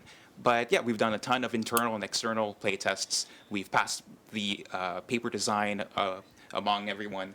And yeah, that's the general process. And like I said, there's some really funky ones. Just, again, stick around. Stick around. Don't leave yet. Yeah, we've gone a little wild, but we'll see how it works for PTB. So for this chapter, we're focusing on Divine Light as what add-ons affect, as well as expanding on Heresy, because... Sorry, just what is Divine Light? All right, so Divine Light is, well, we refer to it as the pillar. So as you charge up Divine Light, you control it, and then you cast it. It starts to go in a straight line and damaging those heretics. So for those of you who have been following the Grimoire for a long time, this is the Ray of Retribution. That's its official name is Divine Light. Sorry, I just wanted Ray to of clarify. Retribution sounds so much cooler. So though. I'm going to go back and forth between terms because we use them both. Yeah. So yeah, one of the objectives was also to expand on Heresy, which was sin before. And while you won't really see anything that affects Exile itself, so the hazards, the beams that survivors encounter in Exile, we're not affecting those, but we do have things that are going to affect when you exile and when survivors are rescued from there. We also decided to do things a little bit differently and try to avoid too many status effects. Usually we... Oh, good. all That means supply just status raw number effects. They're buffs. convenient for us to use, and it's already a known language with players. But yeah, we're going to try to focus on things that really change the power. And of course, wanted to experiment with synergies between the add-ons. It is savage. You know what? I love it. I live for puns. Mandy would be very disappointed, but I live for puns, so I love this. I didn't even click until he actually said it, and I'm just like, what the? Oh, okay, good job. I might be That was driven really off good. stage. We'll see. So let's take a quick peek at some of the add-ons. We've got You know seven what of them this to dev show, team needs? And keep in mind that some of Someone these like may me to change in teach them numbers, stage maybe presence. behavior, but well, we're waiting on you to test it out in PTB and give us that feedback. So first, whenever a survivor blinds you, if they're a heretic, they become blinded themselves, and then they gain heresy. Hey, that sounds So fun. what this means is, wait. if those pesky survivors sounds are fun. blinding you, they're going to gain heresy. But if they have the audacity to do it again, they're going to become blinded themselves. That's great. I love that, love it. actually. Give that to love me. it. I'm going to run that with Tuke play. Yeah, so is anyone a fan of bowling? Yeah, actually, I would go bowling with my dad quite a lot. So yeah, I like bowling. Well, that's great, because this one's going to be right up your alley. Because when you are zealous, you have a bit of a trade-off. Thank you, production. Yeah, so this is the bowling add-on. So when you become zealous, and this is the empowered state Yep. with the new name for it. So while you're zealous, you trade off half of that time, that duration, but you get the upside is that the Divine Light now breaks all breakable walls and dropped pallets it passes through. And I want to specify, it breaks all of those objects. Oh, So I'm really looking forward to seeing your clips of how many things you could break. And here's a challenge, try to get a strike. Oh, yeah, wait to no, see that. that sounds great. you That's do going to be post that on perfect to social, deal we when wanna you see it. have 7 pallets lined up right So next the to next each one other. is whenever a survivor gains heresy, Don't then fix for the the next 4 problem. seconds, their aura is revealed to you. But in turn, your aura is revealed to them. very So, personal. yeah. Because it'll be a little bit of finger pointing whenever this activates. But keep in mind, this is whenever you gain heresy. So with that first add-on that inflicts heresy, well, this is also going to be something that could synergize with it. And that's going to be a theme with some of these. Then the fourth one. So for those who like to have some shenanigans in a match, this one is for you.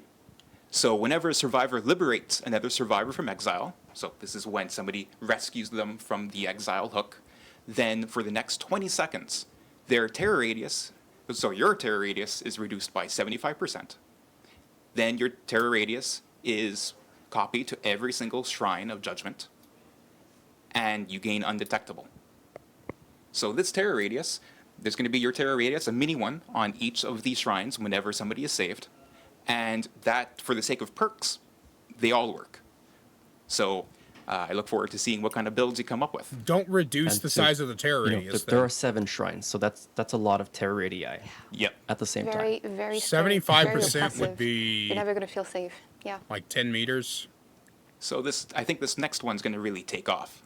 So, Wow Zealous, you increase the max lifetime of Cast Divine Light by 8 meters. 200%. That effectively triples its lifetime. Though, it comes at a cost, because this is quite crazy. It decreases the radius of Divine Light by 50%. So, it's half the size. And the range that survivors could observe Divine Light's aura is extended by 200%. So survivors will see that rocket ship you send, and I can't. well, I can't. It's too much. You didn't warn me about all these. what am I doing? Doing great. You're doing great. All right. So if that one doesn't leave you coming back for more, this one will come back to you, because Wow Zealous. So there's going to be a little bit of a minimum delay before it starts to have its hitbox active, but it will increase the max speed of Control Divine Light by 100%. It will increase the maximum speed of Cast Divine Light by 50%, and it will always be directed towards you. So while you are in that empowered, zealous state, it's going to have a boomerang effect where it very quickly comes back to you. So I'm hoping that you'll find that this one catches survivors off guard. And then finally, the last add-on that we're going to be teasing is that Cast Divine Light now reflects off of the first 2 obstructions it would otherwise pass through. And when reflecting, it pauses for half a second before shooting off again. So this one is a little bit inspired by one of our earlier iterations in Prototype, where we try to make it bounce off objects. Yeah, that was very, very early, actually. It was like before, for those of you who have been around for a long time, it was before we had the pillar, right? Where's We had, like, Otz's the partner badge? beam What of the light fuck? that went forward. And I think, I feel like maybe... Did had Otz a- turn off his partner badge Anyway, for this I'm gonna stream? stop talking. That's But yeah, so funny. yeah, very early on, we tested that, and we moved Like, away I from wouldn't it notice because of- you. I think it was the inconsistency of Yeah. the collisions, right? So some disclaimers when running this add-on. Well, our collisions aren't super great in the game, but so this one, expect things to come off at really bizarre angles once in a while. So this is not the most consistent add-on, but it is certainly the most chaotic. Why do they one. have a banner ad so every, like, for those 5 who just minutes? want chaos in a match, bring this. But probably don't bring it if it's your first few times playing the killer. It really changes how you play it, because normally it goes through collisions, but here it's going to prevent it going through those first collisions. But I think this is great because it really gives you, opportunities to have fun with the power and with the killer. And like maybe at the beginning you get used to the power, you get used to the killer, and with time you get to try new strategies. So I think we have a lot for players to work with here. We also love chaos. We do. We love chaos. So, well, that's all the add-ons I love that have to competent show. development I'd like teams. to reiterate that we need your playtesting in the PTB, because there are 20 add-ons, and a lot of them synergize with each other, especially these 3 right here. So test all the combinations, go wild, tell us what needs to change, and we're listening.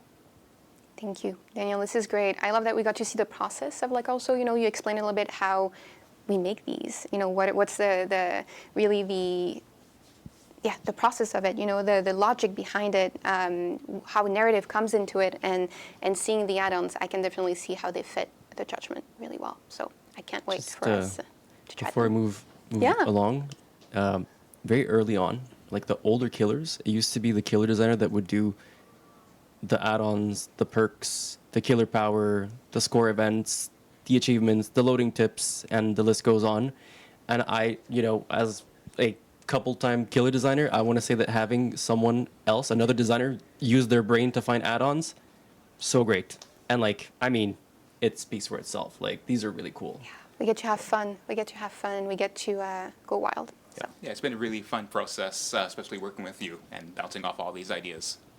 Bouncing, okay. I could sense a pun coming there, but enough. We've had enough puns.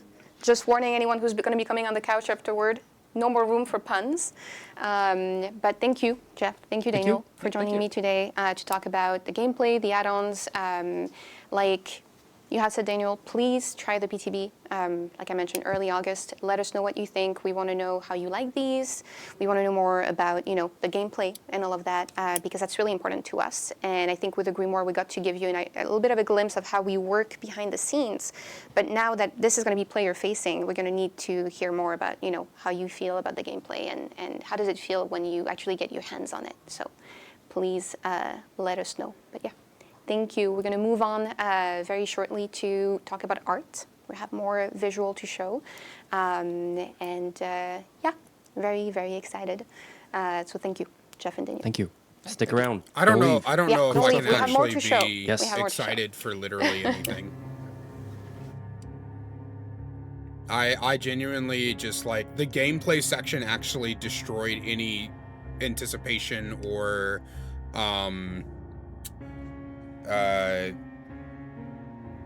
any anticipation, any kind of hope that I had. The gameplay section of this stream just completely fucking ruined it.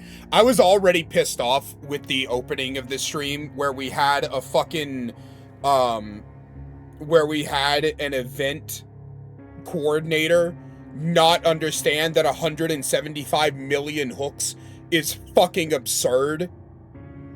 And like I am so unfathomably angry. You guys do not understand how like much my blood is boiling right now. I have left that explosive rage and I'm entering into ice cold fury. The overwhelming amount of anger that is simmering in my chest right now, my heart's gonna explode any second. You have officially pissed me the fuck off. This is one of the worst development streams I have ever seen from this company in the past 4 years of playing this goddamn game.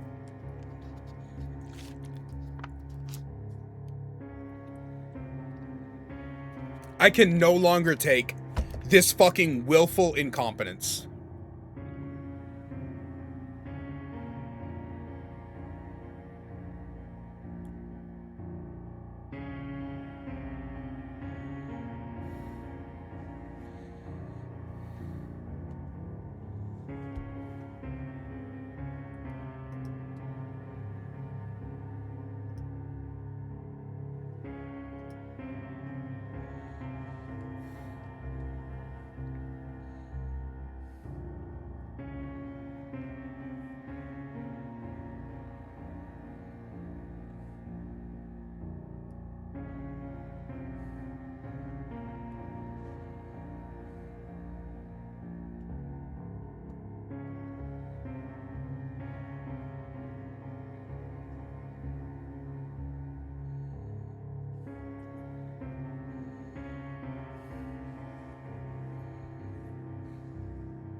We're back. I'm still here, but I have some new faces with me.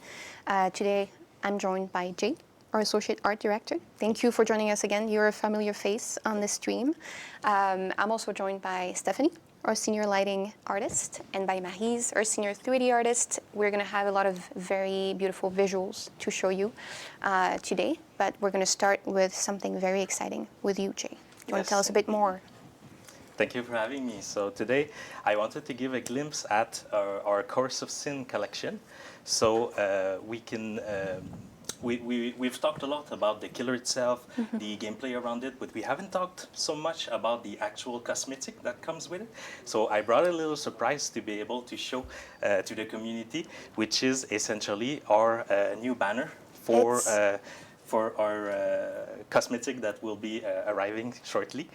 That So does look beautiful. cool. Players probably already remember these ones because these two were our winners of the vote that we done on cosmetic. So both very rare costume that we will have. I'm super happy by how the banner turned out essentially. And I didn't come just with the banner. I also would like to show some progress on the character themselves. So we have a look here at our 3D model for the very rare for Aurora. So again, keep in mind, it's the same information we gave when we released the blog none. post Yes. previously. Are we getting that some these nun characters porn? are still work in progress. At that stage, they are not rigged to a skeleton. So what we see here is really what we call a T-pose that showcases the character in a very neutral pose because we worked quite hard to have the right material, have the right silhouette, have the right look of the character, the right feel, That's and it. all these elements. And afterward, we will rig that character to Aurora's actual skeleton, and we'll be able to bring her to life and give That's her the new facial Survivor? expression I and know. everything. So here we're giving a glimpse on the progression of how our model is advancing.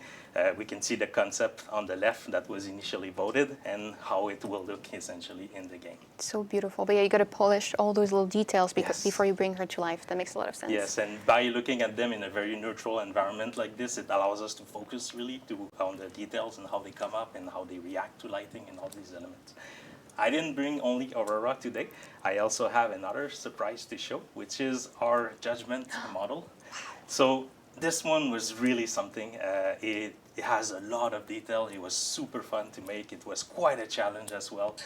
We had a lot of technical challenges to overcome with that one to be able to fit into the budget and all these. It's probably one of elements the and most make sure that it detailed works killer in the models game. they've had in a So while. I'm very, very proud of how this one has turned out, and I really hope that the community will enjoy it and have fun with it. Because that's a very ambitious design. There's so many things you need to take into consideration when you build a visual like this. Looks one, like a tall and killer, it's like absolutely Nemesis. beautiful. I cannot wait to be chased by the For sure. judgment in the when, fog. when we knew that one was the winner, we really were, oh, damn, okay, they choose the complex one, right? So we will have to think about how we make all these little ornamentals detail and how we make them work for the game. So it was a super fun challenge. And I think with the Grimoire too, a lot of the things we had to do was problem solving, right? Because we get these votes and then we have to kind of go backward and like, okay, how do we make this work? You know, how can we bring this to life in the fog?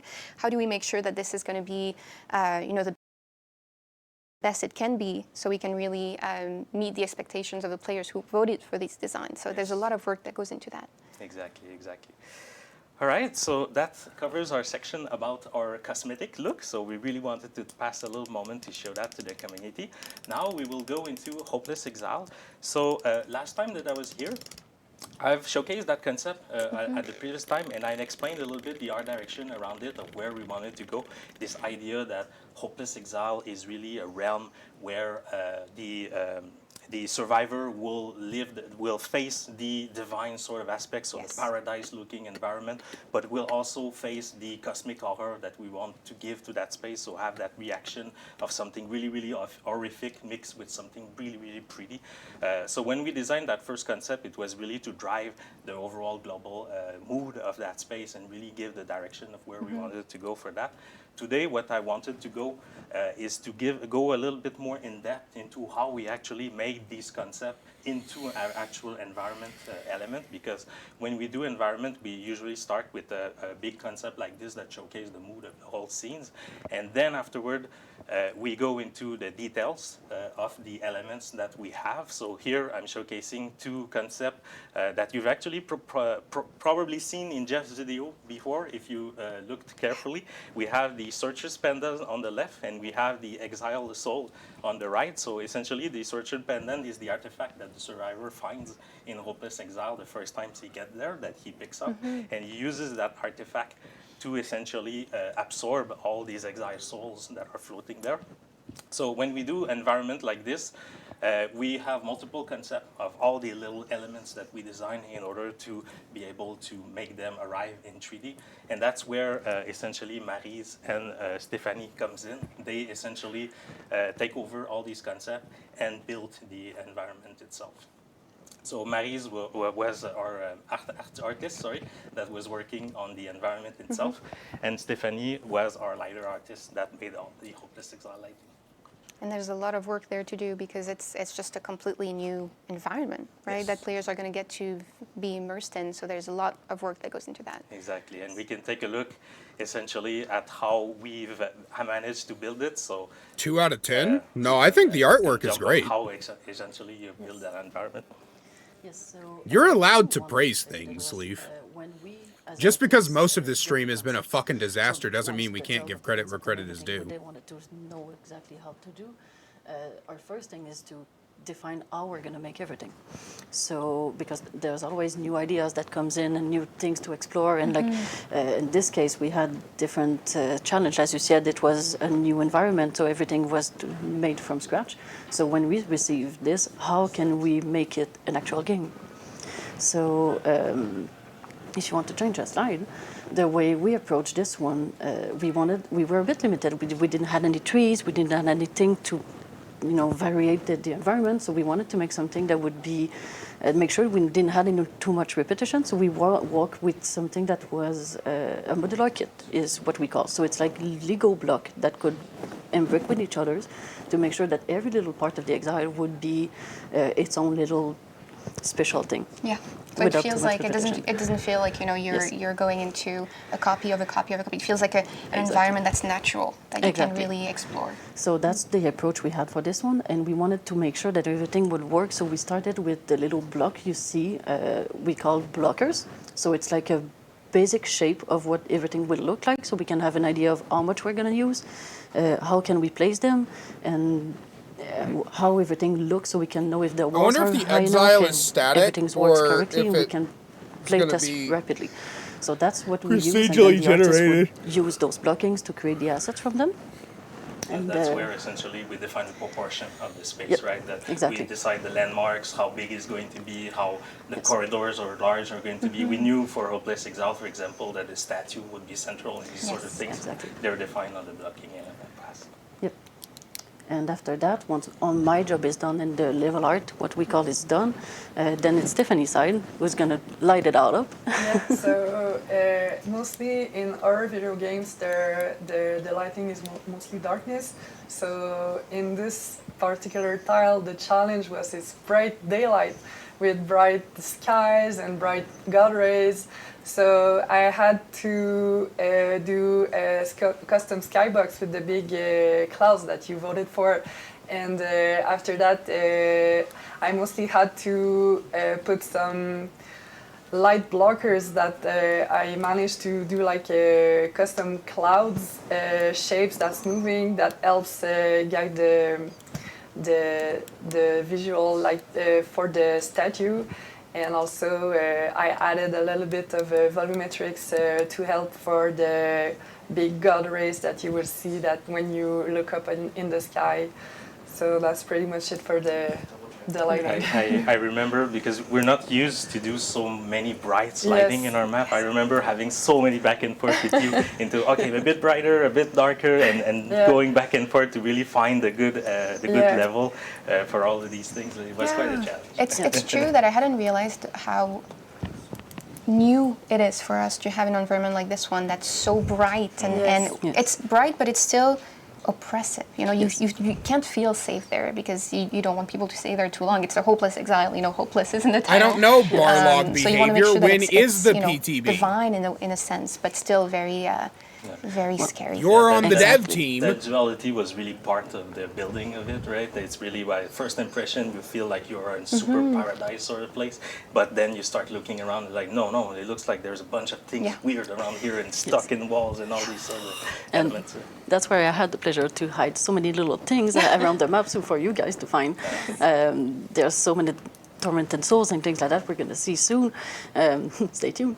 But so Stephanie was to make it everything like so godly and all of that, and I was the one, making it oppressing and hiding little things here and there. Eerie and creepy and strange and wrong.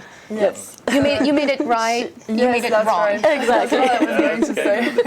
Like she puts creepy things and I put lights on it. Really good. Exactly. So if you want to see what we did, then Yes, lot to explore in there. Yes. And yeah, we have a little video of the hopeless exile. Disclaimer. Yes. I think we have to have one disclaimer here. It will not be this peaceful. This is the only time you will see it peaceful like Yes. that. Yes. Indeed. This is really to give you an idea of how it looks, how beautiful it is, how much work has gone into it, how, how much craftsmanship there is really in building this space. But when you get to experience it in the PTB, it will not be this peaceful. yeah, this is the only time you're going to see it without running for your life. Yeah, that's it. Exactly, yes. I hope you will still enjoy the sky, even though you were running for your life. But yeah, absolutely beautiful. And I think we have a question here, but I don't know if this is going to be something that you're able to answer. So I'm just going to ask it. Yeah, after the stream, we were Bogus. asked, how big is the hitbox on the killer's power / beam in the Hopeless Exile? That's really a Jeff question. That's I a Jeff couldn't question. answer. I think I'm going by memory. I think the beam is similar to the one that we throw in the map, but to be verified. Jeff is the right person to ask that question. Beautiful. So you know what? Maybe we can get that answer from Jeff and get back to it afterward. But yeah, this is beautiful. Incredible work on this. I'm so excited for players to explore the Hopeless Exile as the Judgment or as Aurora. As the Judgment, no. Explore the Hopeless Exile as Aurora and play the new killer on one of our regular maps. A lot of things to explore, a lot of things to see. It's going to be very exciting, and it's very clear a lot of work went into this. So thank you for joining us today. And I know, Jay, you had been here before, but this was your first time on our stream. Yes. Thank you for joining us. I know this is not an easy feat. There's a lot of work that goes into planning these, a lot of work that you're doing on the chapter in general too. But it was so nice to get a glimpse at the Hopeless Exile. So thank you for joining us today. And Yeah, I got you, Bogus. so excited for players to get their hands on it, and we're going to talk about UI and UX next. So stay here. We have a lot more to show you. Yes. Thanks. Good. This is a long stream. Normally these are only like an hour.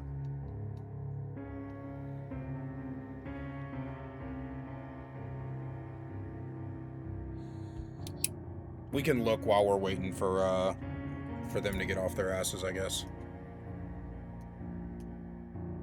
What now?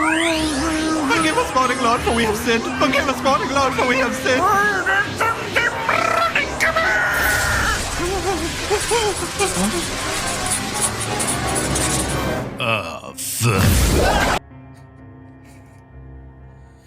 Accurate.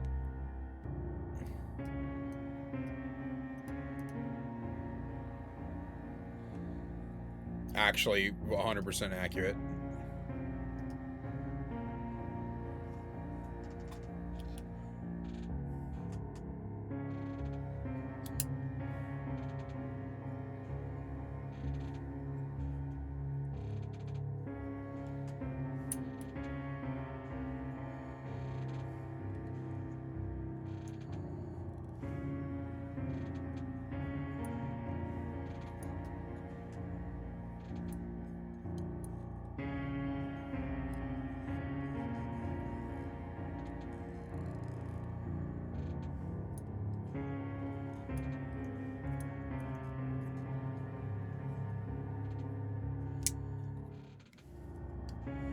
I'm surprised we haven't gotten teasers as to the next few skins for the bikini swimwear. What is that called again? Swimwear collection.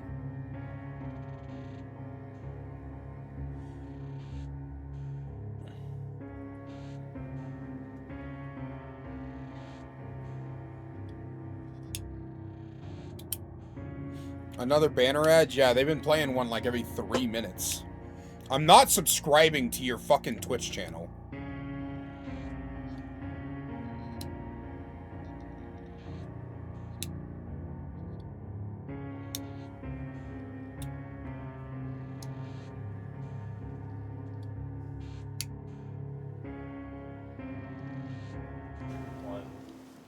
And we're back. Hello, everyone. Still me, still Omnia, still here. Before we continue with UI and UX, I'm going to answer one of the most asked questions. What is this? This is our clicker. This is how we move things on the screen for you, in case you were wondering. But more important, let's go into UI and UX. Today I have two new faces, well, new. I think some of them you've seen before, but two new faces with me that we haven't seen on the Grimoire stream so far. I'm going to be joined by Alexandra, our UI art team lead, and Jean, our senior UX designer, to tell us a bit more about the role of UI and UX in creating a new chapter. And there's a lot of work that goes into that. Definitely is, yeah. Well, thanks for the introduction. Yeah, as you said, I'm Alex. I'm the UI art team lead. And I'm Gene. I'm senior UX designer. I focused a lot on killers. Yeah. So to talk a bit about the gay. role that we play in making a chapter, UI art usually comes in later in production. I know my people. That is a gay man right there. We collaborate with a lot of different departments, but we want to make sure that all of the aspects of the killer and survivor have kind of been decided ahead of time before we get in. Know so my we have people, all the Dak. information we need to then create the UI art and assets that need to be made. To do that, we work really closely with UX. Yeah, and counter to UI, UX tries to come in as early as possible.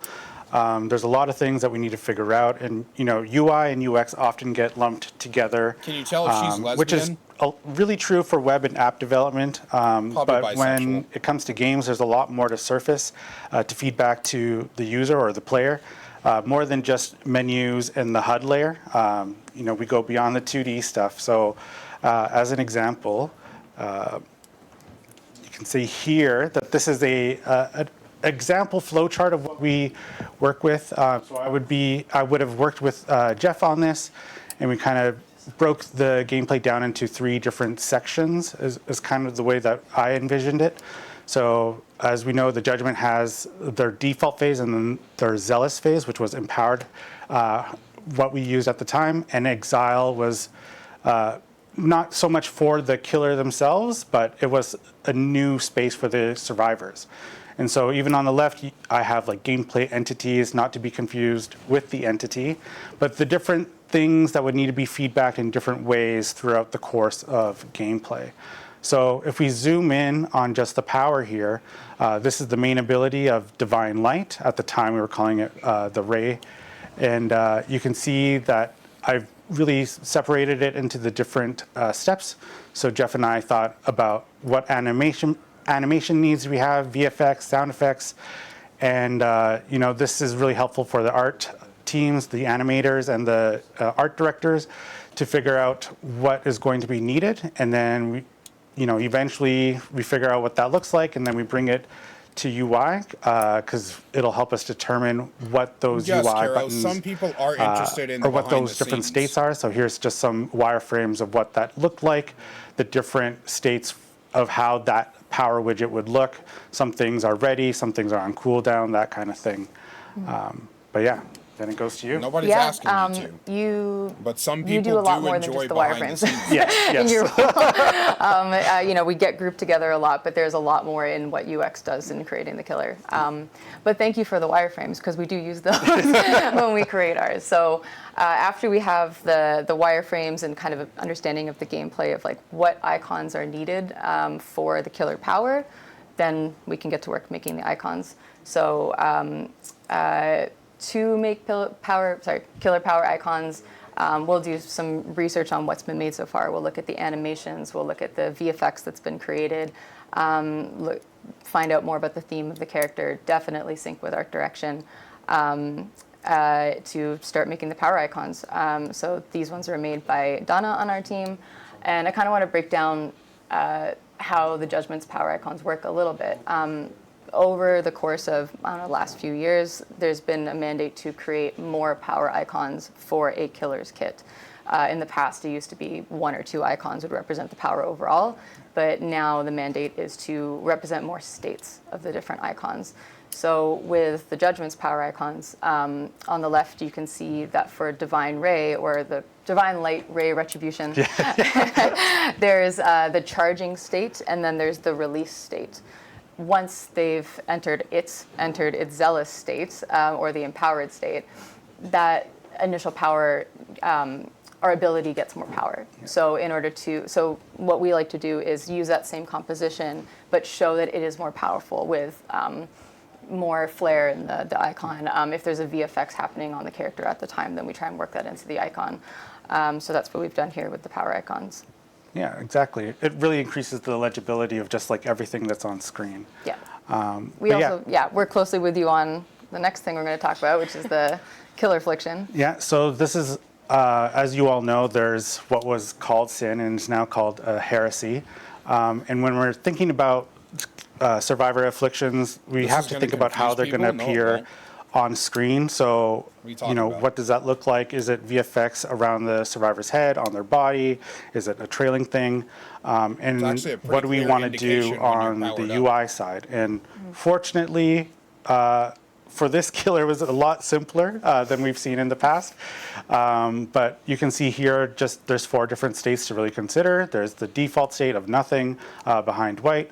And then, of course, heresy is something that is gained right away. Sometimes it's something that is gained over time or is gained through interactions or just like incremental like points, you could say.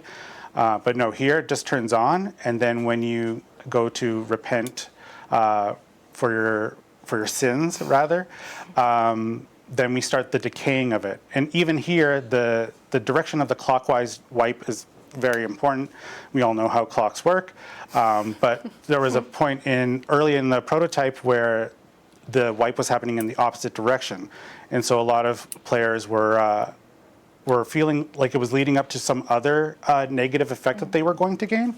So it was really important that we fixed the direction so they knew that it was going to be lost. And then, of course, there's a new, in the wireframe, exile icon. It was just, if we think about killer affliction, there's also like the survivor state. And so this is, of course, something more like being on a hook or being trapped in a bear trap. So it would replace the survivor portrait. But yeah, these wireframes, as beautiful as they are. Yeah, we take the wireframes and then figure out how to make it pretty. So yeah, this is a capture from in the game.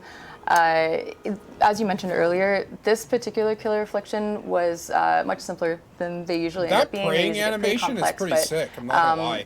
As you mentioned, when we start the UI art, sometimes everything else has been created already, and we can look at the VFX in the game, the animation, and directly pull from that. This chapter's looking great. For heresy or for sin, there was the halo created on the survivor to indicate that they're suffering from heresy or it's from sin.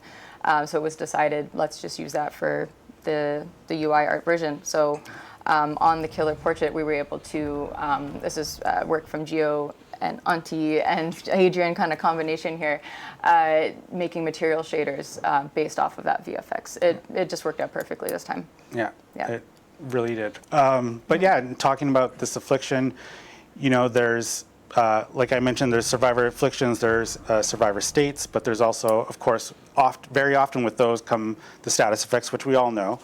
But it was a challenge trying to figure out where that information lived on screen. But before we do that, let's just quickly look at the state, rather. Yes, we'll quickly show. Yeah, so when the killer, when the killer sends a survivor to exile, this is the state change that you see. So instead of a portrait, you're going to see a little survivor flying off, getting carried away to the exile.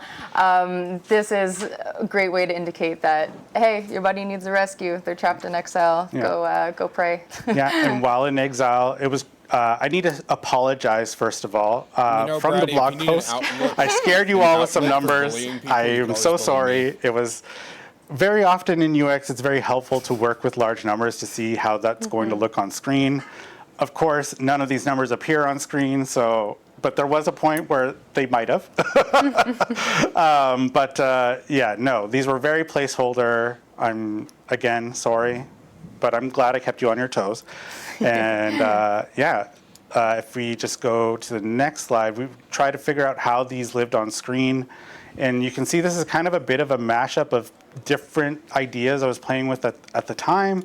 There was the example of the icons above the interaction bar while you're using the searcher's pendant, and of course the status effects on the right. But there was a time, and I didn't really go past this with the team, but there was a time where I was wondering, do we try to show something in the what we call the external widget, often where you're affected already by a perk or an add-on? And I thought, could we have you affected by a location here? And in the end, I decided not to do that. It's just, let's keep it super to perks and add-ons. That's going to be a lot more clear. Plus, in this wireframe, we wouldn't use the diamond shape anyway, because that is what identifies perks. Yeah. But eventually we came to what we have, what you'll see in game, which is the status effects on the right, and you'll see you're building them up. So yeah. Yeah, and this is a good demonstration of all the experimenting that you do ahead of presenting it to the UI team to take over. But we do some brainstorming a little bit in between. Never present one idea. You've got to present multiple. Yeah. But speaking about perks, here's a look at the perk icons for the Judgment and for Aurora. Doing the perk icons is one of the UI art team's favorite things to do because it's great to get in and do some illustration here. So these were done by Auntie and Mel on our team, and they turned out beautiful. A bit of a behind the scenes for making the perk icons. One thing that we really like doing, a new process that we do, is having a brainstorming session with everyone involved in creating the perks when it's time to make the icons. So we'll get in a meeting with the UI artist, yourself, the perk designer, narrative, new boon, and maybe art a new direction, hex, of course, and just sit down and figure out what should these be. We do have some top right of killer looks like a hex. There are a few different types of perks where we'll try and keep the same motifs going. So if you see Aurora's Boon Steadfast perk is using a similar motif that we use on our Boon perk icons with the circular diagram sort of style. And then with the Judgment hex, can't remember the name of it. Under your thumb, yeah, hex under your thumb. When there's a totem involved, we try to put skulls in there.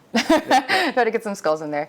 But beyond that, the perk icons, we try to focus more on... top right. I said top left. It's like creating more art top for right the is the hex. character. Top left is an obsession-based perk. The themes of the character, the art direction of the character, and then bottom and try one's to a get generator. those into the icons. And if there's gameplay that can we help already inform knew them that. too, then I we do did that.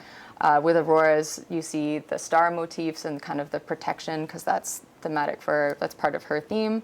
For Judgment, the Judgment is very symmetrical, very strict, kind of like a law and order representation, and so we went with kind of this symmetrical, intimidating composition for the perk icons for them, for it.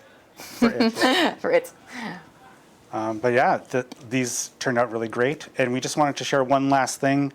One of the early things that we saw in prototyping and the feedback we got from playtests was that when you were in exile, players didn't know that there was like a second hook stage, right? Because it was essentially putting you on hook. And so we figured out, of course we need to support this somehow in the VFX and whatnot, but we decided that we should probably split the hook timer because progress bars don't necessarily have a checkpoint in the middle unless it's very clearly indicated.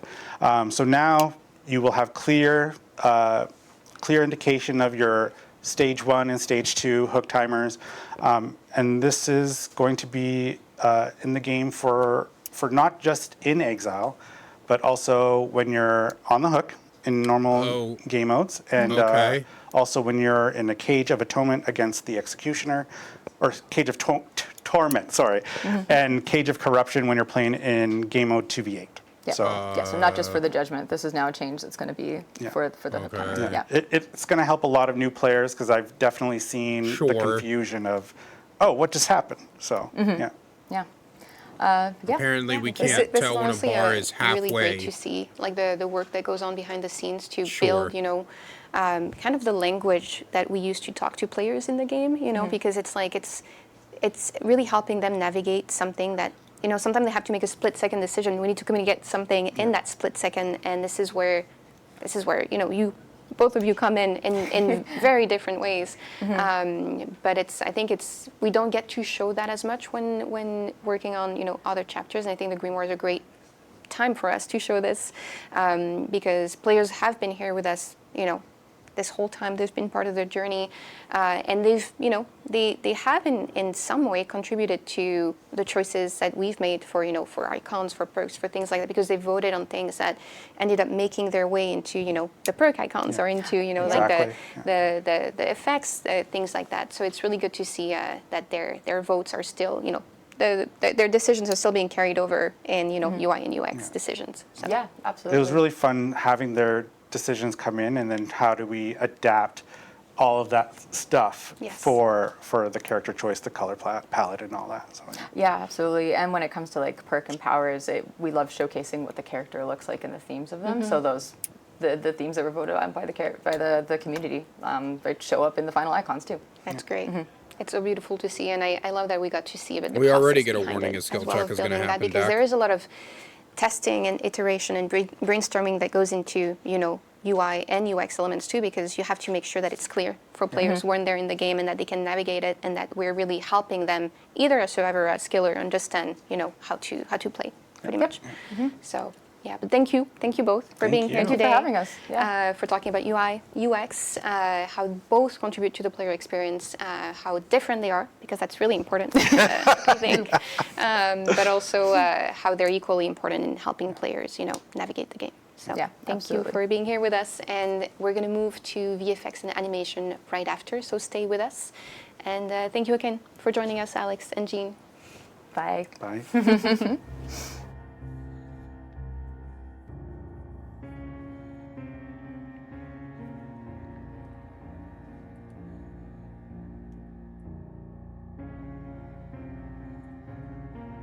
I hope the stream ends soon so I can get a video out about it before I gotta go to work.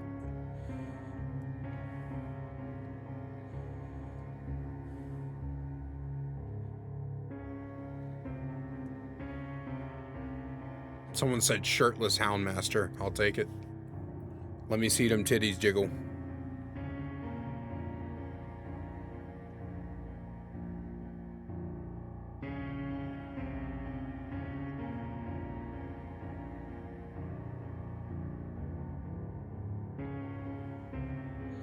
Streams normally aren't this long. They're normally like an hour.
And we're back.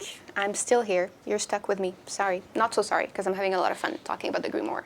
And now we're going to talk about VFX and animation. I'm joined by some new faces and also some you've seen before. And then we're going to move on to talk about audio, which I know you're also very excited about. But first, I'm joined by Etienne our animation team lead, who's right here with me. You have Fred, our audio director, we're going to move on to right after, who you already know. I'm going to be him on the stream before honest, to talk about our game, which was guys. very fun. This all could have been its and own I'm also stream. joined remotely by someone you've already seen before, Anna. Hello, Anna, our VFX artist. I know. Hello. So happy to have you back. Last time when you came to talk about VFX, people were very excited to see the process. So I'm hoping, today we get to see a bit of the progress and everything we've worked on. So yeah, let's jump directly to VFX with Anna. Yes. We have been shaping up nicely. We have about 6 people total working on this chapter right now, and we've had a lot to make. I think we had about 80 VFX tasks for this chapter. But please Bro, keep she's in mind talking that from the things are still void. being worked on and are in progress, so they will change. So just keep that in mind. But we can go to the first VFX slide. So this is an effect that I've shown previously. I think it's called Hearsay now. It's previously known as Sin. So we made some changes for this to not be as distracting, as playtest feedback said that it was too distracting as the survivor, so we reduced the scale of this and the overall emissive, and hopefully it will not be too distracting. Please, as Daniel mentioned before, play the PTB and give us our feedback for this one, because I would love to make sure that this isn't as distracting for everyone.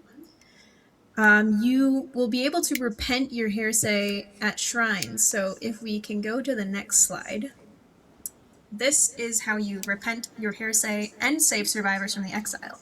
So this is split into 2 different things. We have the stuff at the top, which is the indication of someone is in the exile and you need to save them. And then we have the VFX on the bottom, which is also to indicate, I see the video playing, yeah. The VFX on the bottom for the repenting of the hearsay. So if you want to get rid of your hearsay, you stab your hand and you bleed a little and your sin will start to fade. And if you want to save a survivor, you do the same thing and someone will beam down from the exile. But something that we ran into when we were working on this effect, you might be able to see a little teaser of this later. The pose for this was initially different, and I had to flag this to the whole team because it was a little bit questionable. So we ended up doing a one-sided stab with the hands, but later on you'll get to see the original pose and why we probably changed it. Was it a prayer? So speaking of the exile, we can go to the next slide.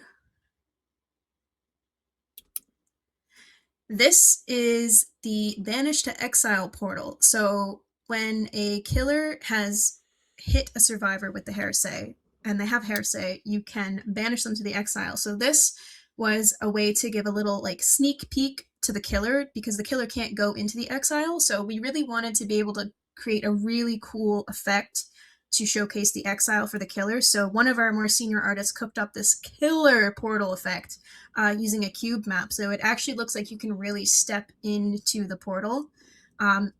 Not in this video, I should have maybe got a better one, but if you look at it from the sides, you can actually see on the around inside of it because it's using a cube map. So I really hope that the killer will be able to appreciate that since they don't get to go to the exile. And if we go to the next slide, lo and behold, this is the exile. So we've seen a few other videos of this, but this is with all the VFX. So the exile has a ton of VFX, actually. All right, guys, let's calm down on her pronunciation. I hope I get the names right. We changed the names. The seeds. Let's tone it down. Seeds of punishment, which are those hazards coming down. Exiled souls, which are those little we called them crystals previously, but they're the little things that you collect. And we had the Searcher's Pendant, which was the artifact previously. So a lot of these VFX, we had to iterate on them quite a bit. One of the main things we did was change a lot of the artifact and crystal / exiled souls VFX to be blue because we found it too hard to really see what was going on in here because there was so much gold and yellow. It looked really nice, but from a gameplay perspective, it was too hard to differentiate what you were supposed to be doing in here. So we're hoping that this will be easier for the players to read and understand when they get into the exile, that they can collect those exiled souls and hopefully get out quicker. And we can go to the next slide, please. So I think we already saw some videos and other people's videos when it was their turn. And again, subject to change, especially for the pillar. I've already done some changes since I recorded these a couple days ago. This is our gameplay pillar. So this is what the killer's power is. This went through some iterations, and it was also a lot of work because it has a lot of different states. It has a controlling state, it has multiple states when it's being flung, it has a teardown state, it has a timeout state. So it was a lot of work, and it was a huge collaboration between VFX, programming, and design and art direction to ensure we could get, you know, the visual aspect to look good, to make sure that it functions as it should in gameplay, to make sure it's visible when it should be, visible when it shouldn't be.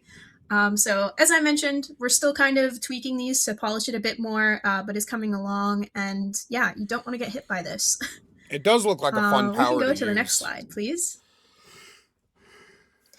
And this is the empowered pillar, which I believe is called Zealous now. So this is very similar to the base gameplay. It's just blue. It's a little bit more than just blue, but visually, my job was to make it blue, and the VFX are slightly larger on some aspects, and yeah, we just needed to really indicate that you are in your zealous mode and you are more powerful, right? So the main thing was to communicate that this was different than the base gameplay pillar.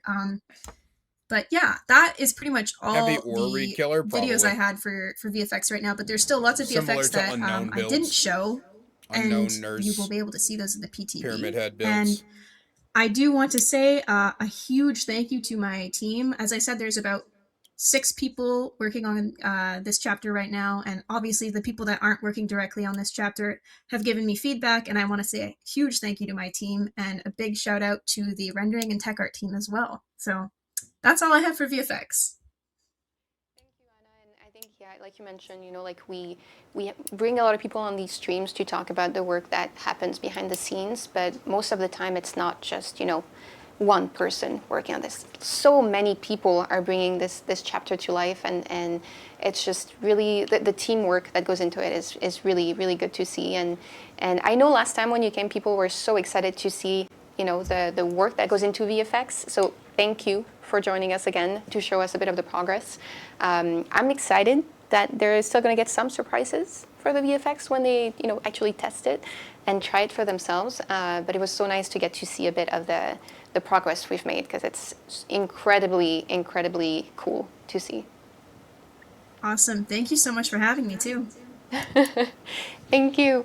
It's so nice to have you again. And we're going to move on to animation now with Etienne that we have here for the first time, because, you know, animation is really important to bring characters to life. Yes, and yes, this is, again, not a small feat to bring, you know, the judgment to life. We get it. There's we're talking new about people. a divine These people killer are here, please, which is quite ambitious. So maybe you want to talk to us a bit more about, you guys need a fucking one, maybe what animation is really, performance class. and what was the process of, you know, working on this chapter.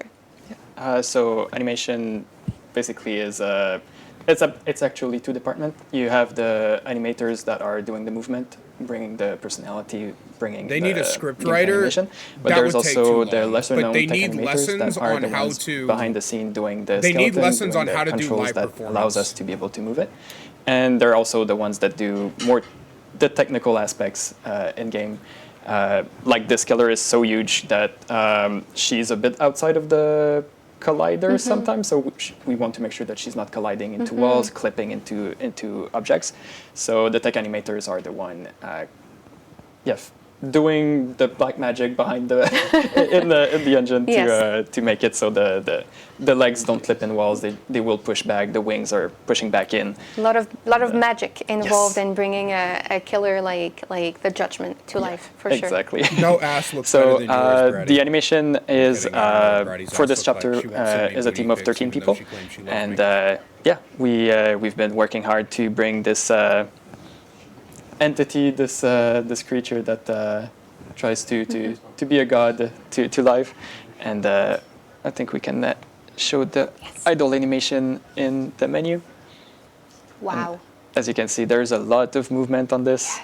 we've created those faces and the legs that are souls that are trapped inside. And this is also impressive because this is the first time that players really get to see it. We haven't shown it just yet, so this is new. Cool. This is new for them. You heard it here first. You saw it here first. So here's the judgment, and there's also a tech art that created all the moving eyes on the killer, but also on the weapon. So a lot of tiny movement everywhere. And then a killer needs a survivor, so of course we created Aurora as well.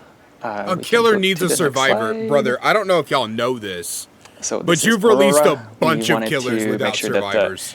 That, she's a tough. You do it tough all the time. You that, just did it she last survived chapter. the judgment before, and she knows. She knows how to deal with the situation. This Exactly. might be new to her, but you know she's prepared. We got a she's gilf. equipped. Let's go, chat. She's gonna be in there in the trials, supporting the other survivors, and hopefully escaping. Yeah, hopefully. And then I wanted to bring a kind of funny story that Anna teased a bit earlier. That sometimes when we start animation, we don't necessarily have all the assets right away, and they come in later because everyone works in parallel. And so for the shrine animation, we started with just a concept art to know what we were supposed to do, and we were planning to adjust the pose afterwards. So the idea behind the praying at the shrine to bring the characters back from the exile was to stab your hands, and the concept was using both hands on the shrine. A bit like this. This is our first placeholder animation. It looked like you were sucking dick. And it works well in a vacuum. This is important for what comes next. Yes. And so afterwards, a bit later, you'll start to see the problem that occurred. We received a model for the shrine. And I didn't put the animation in there, but probably best not to. Exactly. It looks like they're sucking yeah, dick. it I get started it. to I be get flagged as questionable. We tried to fix it many times, trying to sink the character lower, try to put the head backwards a bit more to fix the pose that was slightly questionable. But in the end, we decided just put that sex in DVD already, stabbing bro. with only one hand on the side gave us also more time to stab the hand, so it feels more painful. And Yes, ouch. That yes. looks like it hurts. Oh yeah. I have to say.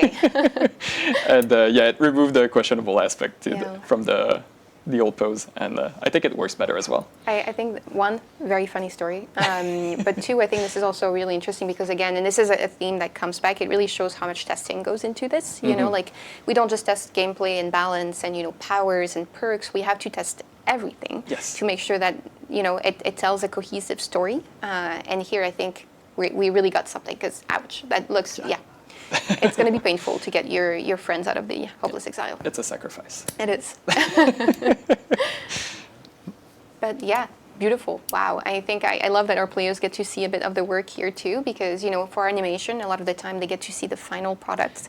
They only get to see the polished version, you know, these characters brought to life, and it's hard to sometimes break it down into what really goes into this, what work goes behind all of these beautiful, you know, animations, and I love that we got to show them a bit more of the behind the scenes. So thank you, Etienne. Thank you. Behavior, I need you to wrap it the fuck up, And now man. we're going to move on to music and voice lines, or rather, I want to say audio with you, Fred. You were here last time during a very, I want to say a very exciting time, because it was during the vote that got us a lot of really passionate opinions. But today, on the theme, yes, on the theme. I remember there were a lot of, we definitely had, there was definitely a winner, that's for sure, but we definitely had a lot of very vocal opinions, which we love to see. We love to see how much players loved the theme.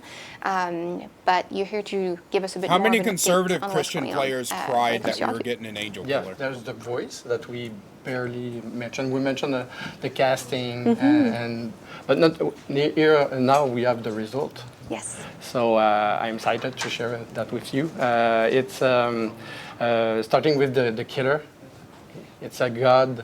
It's so the they make the intention is to have non-British all that rage quit? powerful voice, She should be many layers, voices, that give the impression that or Italian. It's powerful. Yeah. Italian would be pretty sick. You have to be scared. You have to be a little scared. Yeah, intimidated. Yes. So there's also a great opportunity that was presented to us in the fact that it's a god.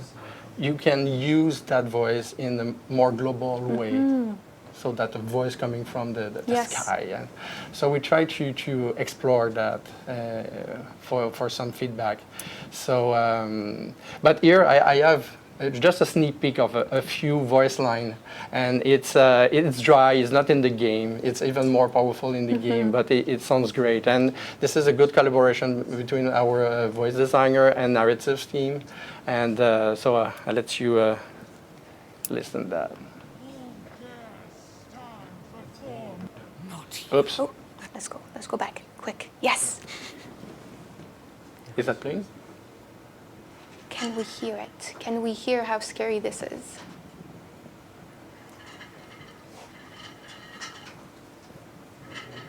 Oh. Let me see.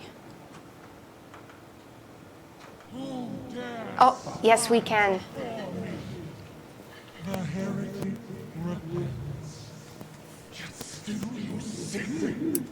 You cannot escape from God. This is your purpose. You are assistant, and still you reject the truth. Open your eyes. There is nowhere to hide from the light. That's pretty sick. I love the echo. You know, that you really get a sense that this is not just, you're not just That's facing, sick. you know, I like the killer, that. you're facing something that's huge, that's all encompassing, It's that's not a powerful. Leaf, I get there's a that's- lot of it's things just, to I hate, love man, that how much, but you don't I have think to here be it's really negative about clear how much literally work goes into everything making that sure, pops up on the you know, screen. the audio also fits with the narrative, because really here we get to feel how powerful the judgment is supposed to be. And you convey that perfectly through Like, the you voice don't have to and be negative about all the effect everything that goes pops into up on it. the screen, man. It's really good to see. Imagine in game. Yes, can't wait. Not you. The stars guide me. No stars. Only darkness. Open, you damn thing. Heroic. Novus flame burn. She's American, right? I've seen many wounded. I'm a fan of horror. This is 100% horror. Strength. Like, dude, must show you can't have this. I'm not gonna fucking accept this narrow-minded idea that horror Strong has to just be personality. blood, guts, Also and our fucking oldest slashers character, all day long. the oldest survivor. Like, So a fucking it's a super angelic interesting killer character. coming Super, down and fucking I condemning you feel to that this an voice eternity really of hell is really perfect for the character. is indeed horror. This is I hope 100% horror. People will enjoy this Yeah. this direction. A narrative really brings an interesting character in game. Like, if So, you don't think this is And I think horror, it's I don't also want to know how important to narrow your definition talk of horror about, you know, is. how when we do casting, when we do, like, you know, when we try to find the right voice for our characters, it's also about, again, we're communicating something with that. We're saying something about, you know, Aurora's, you know, personality, really, and that's conveyed through her voice, and that's, we try to find, you know, the right one that really says, you know, like, this is someone who's strong, who's been here before, who's seen things like that before, who's been fighting, you know, her own Like, I want to say, it's just this struggles. entire This is stream. not a- this is It has someone felt who's like you're been so through mad some at things, them and it comes through for their her bad voice. gameplay decisions. You've And just there's been a attacking relation with the killer everything that is super interesting that has come on the as screen. well, and Like, there not are some one thing lines has popped that up on you the can- screen that you they're haven't sharing attacked some yet. lines, so it's there's a relation. It So feels like it's you're super you're interesting. So some surprises you're is what you're so saying. angry at Yes, them that very you're exciting. you're But they'll have you're to wait letting for the your PTV. bias Yes. For more, overtake yeah. Yes. You have to play what the is PTV. objectively good things.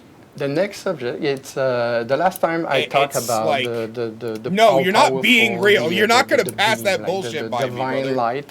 You're, that's the final name, you're but not passing that shit how by me at powerful all. need to be. I'm not falling for Also, that. I talk I'm about much the too footstep, old to the fall for that character's bullshit. Footstep. It needs to be really well balanced, to not be annoying or a gameplay breaker. Sounds and, old, yeah. But today I want to talk about the exile. we saw the exile.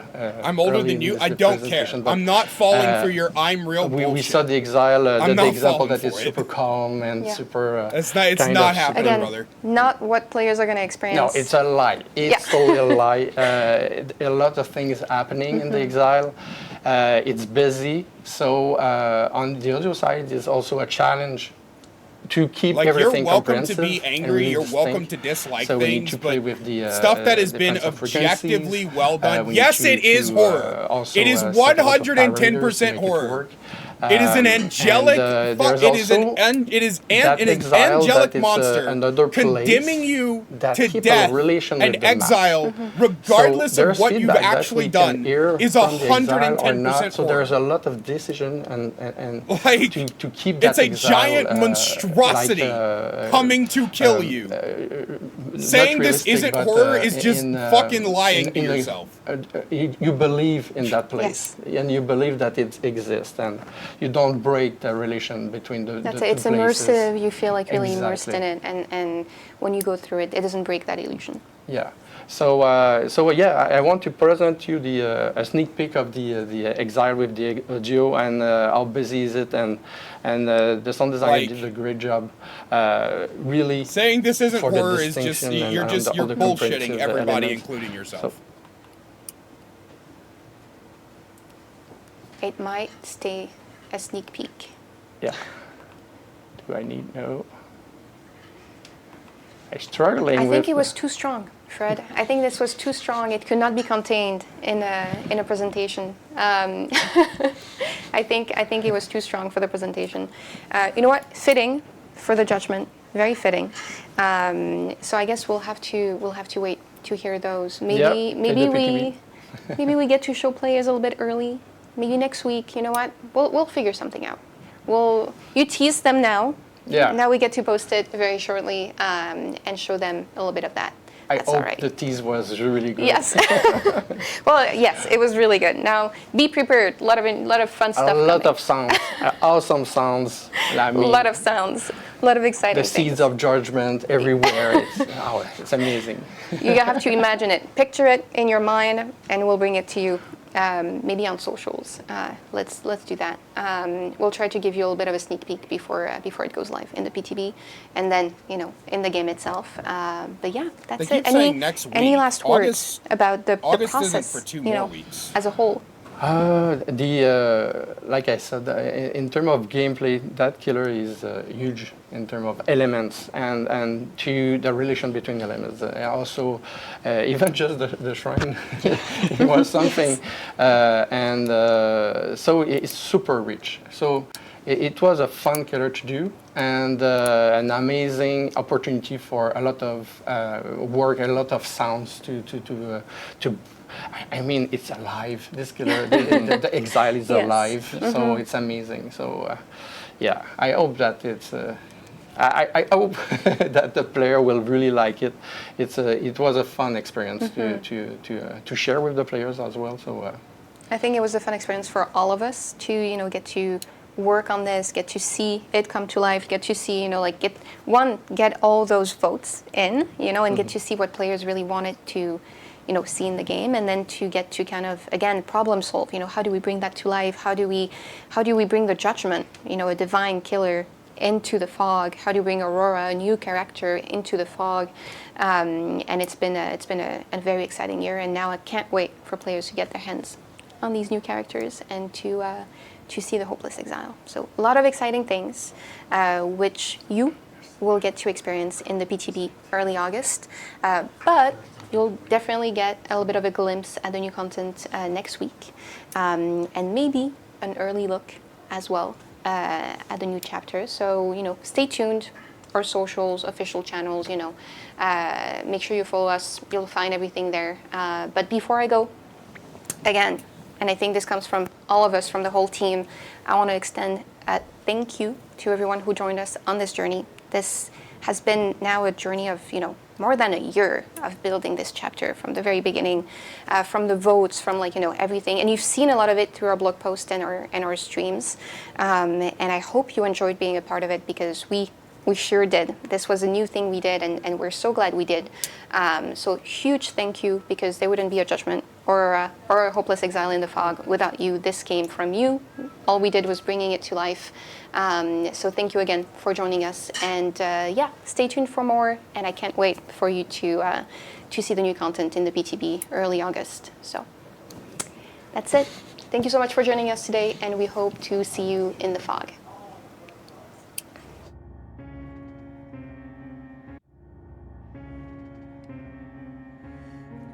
All right, it's done.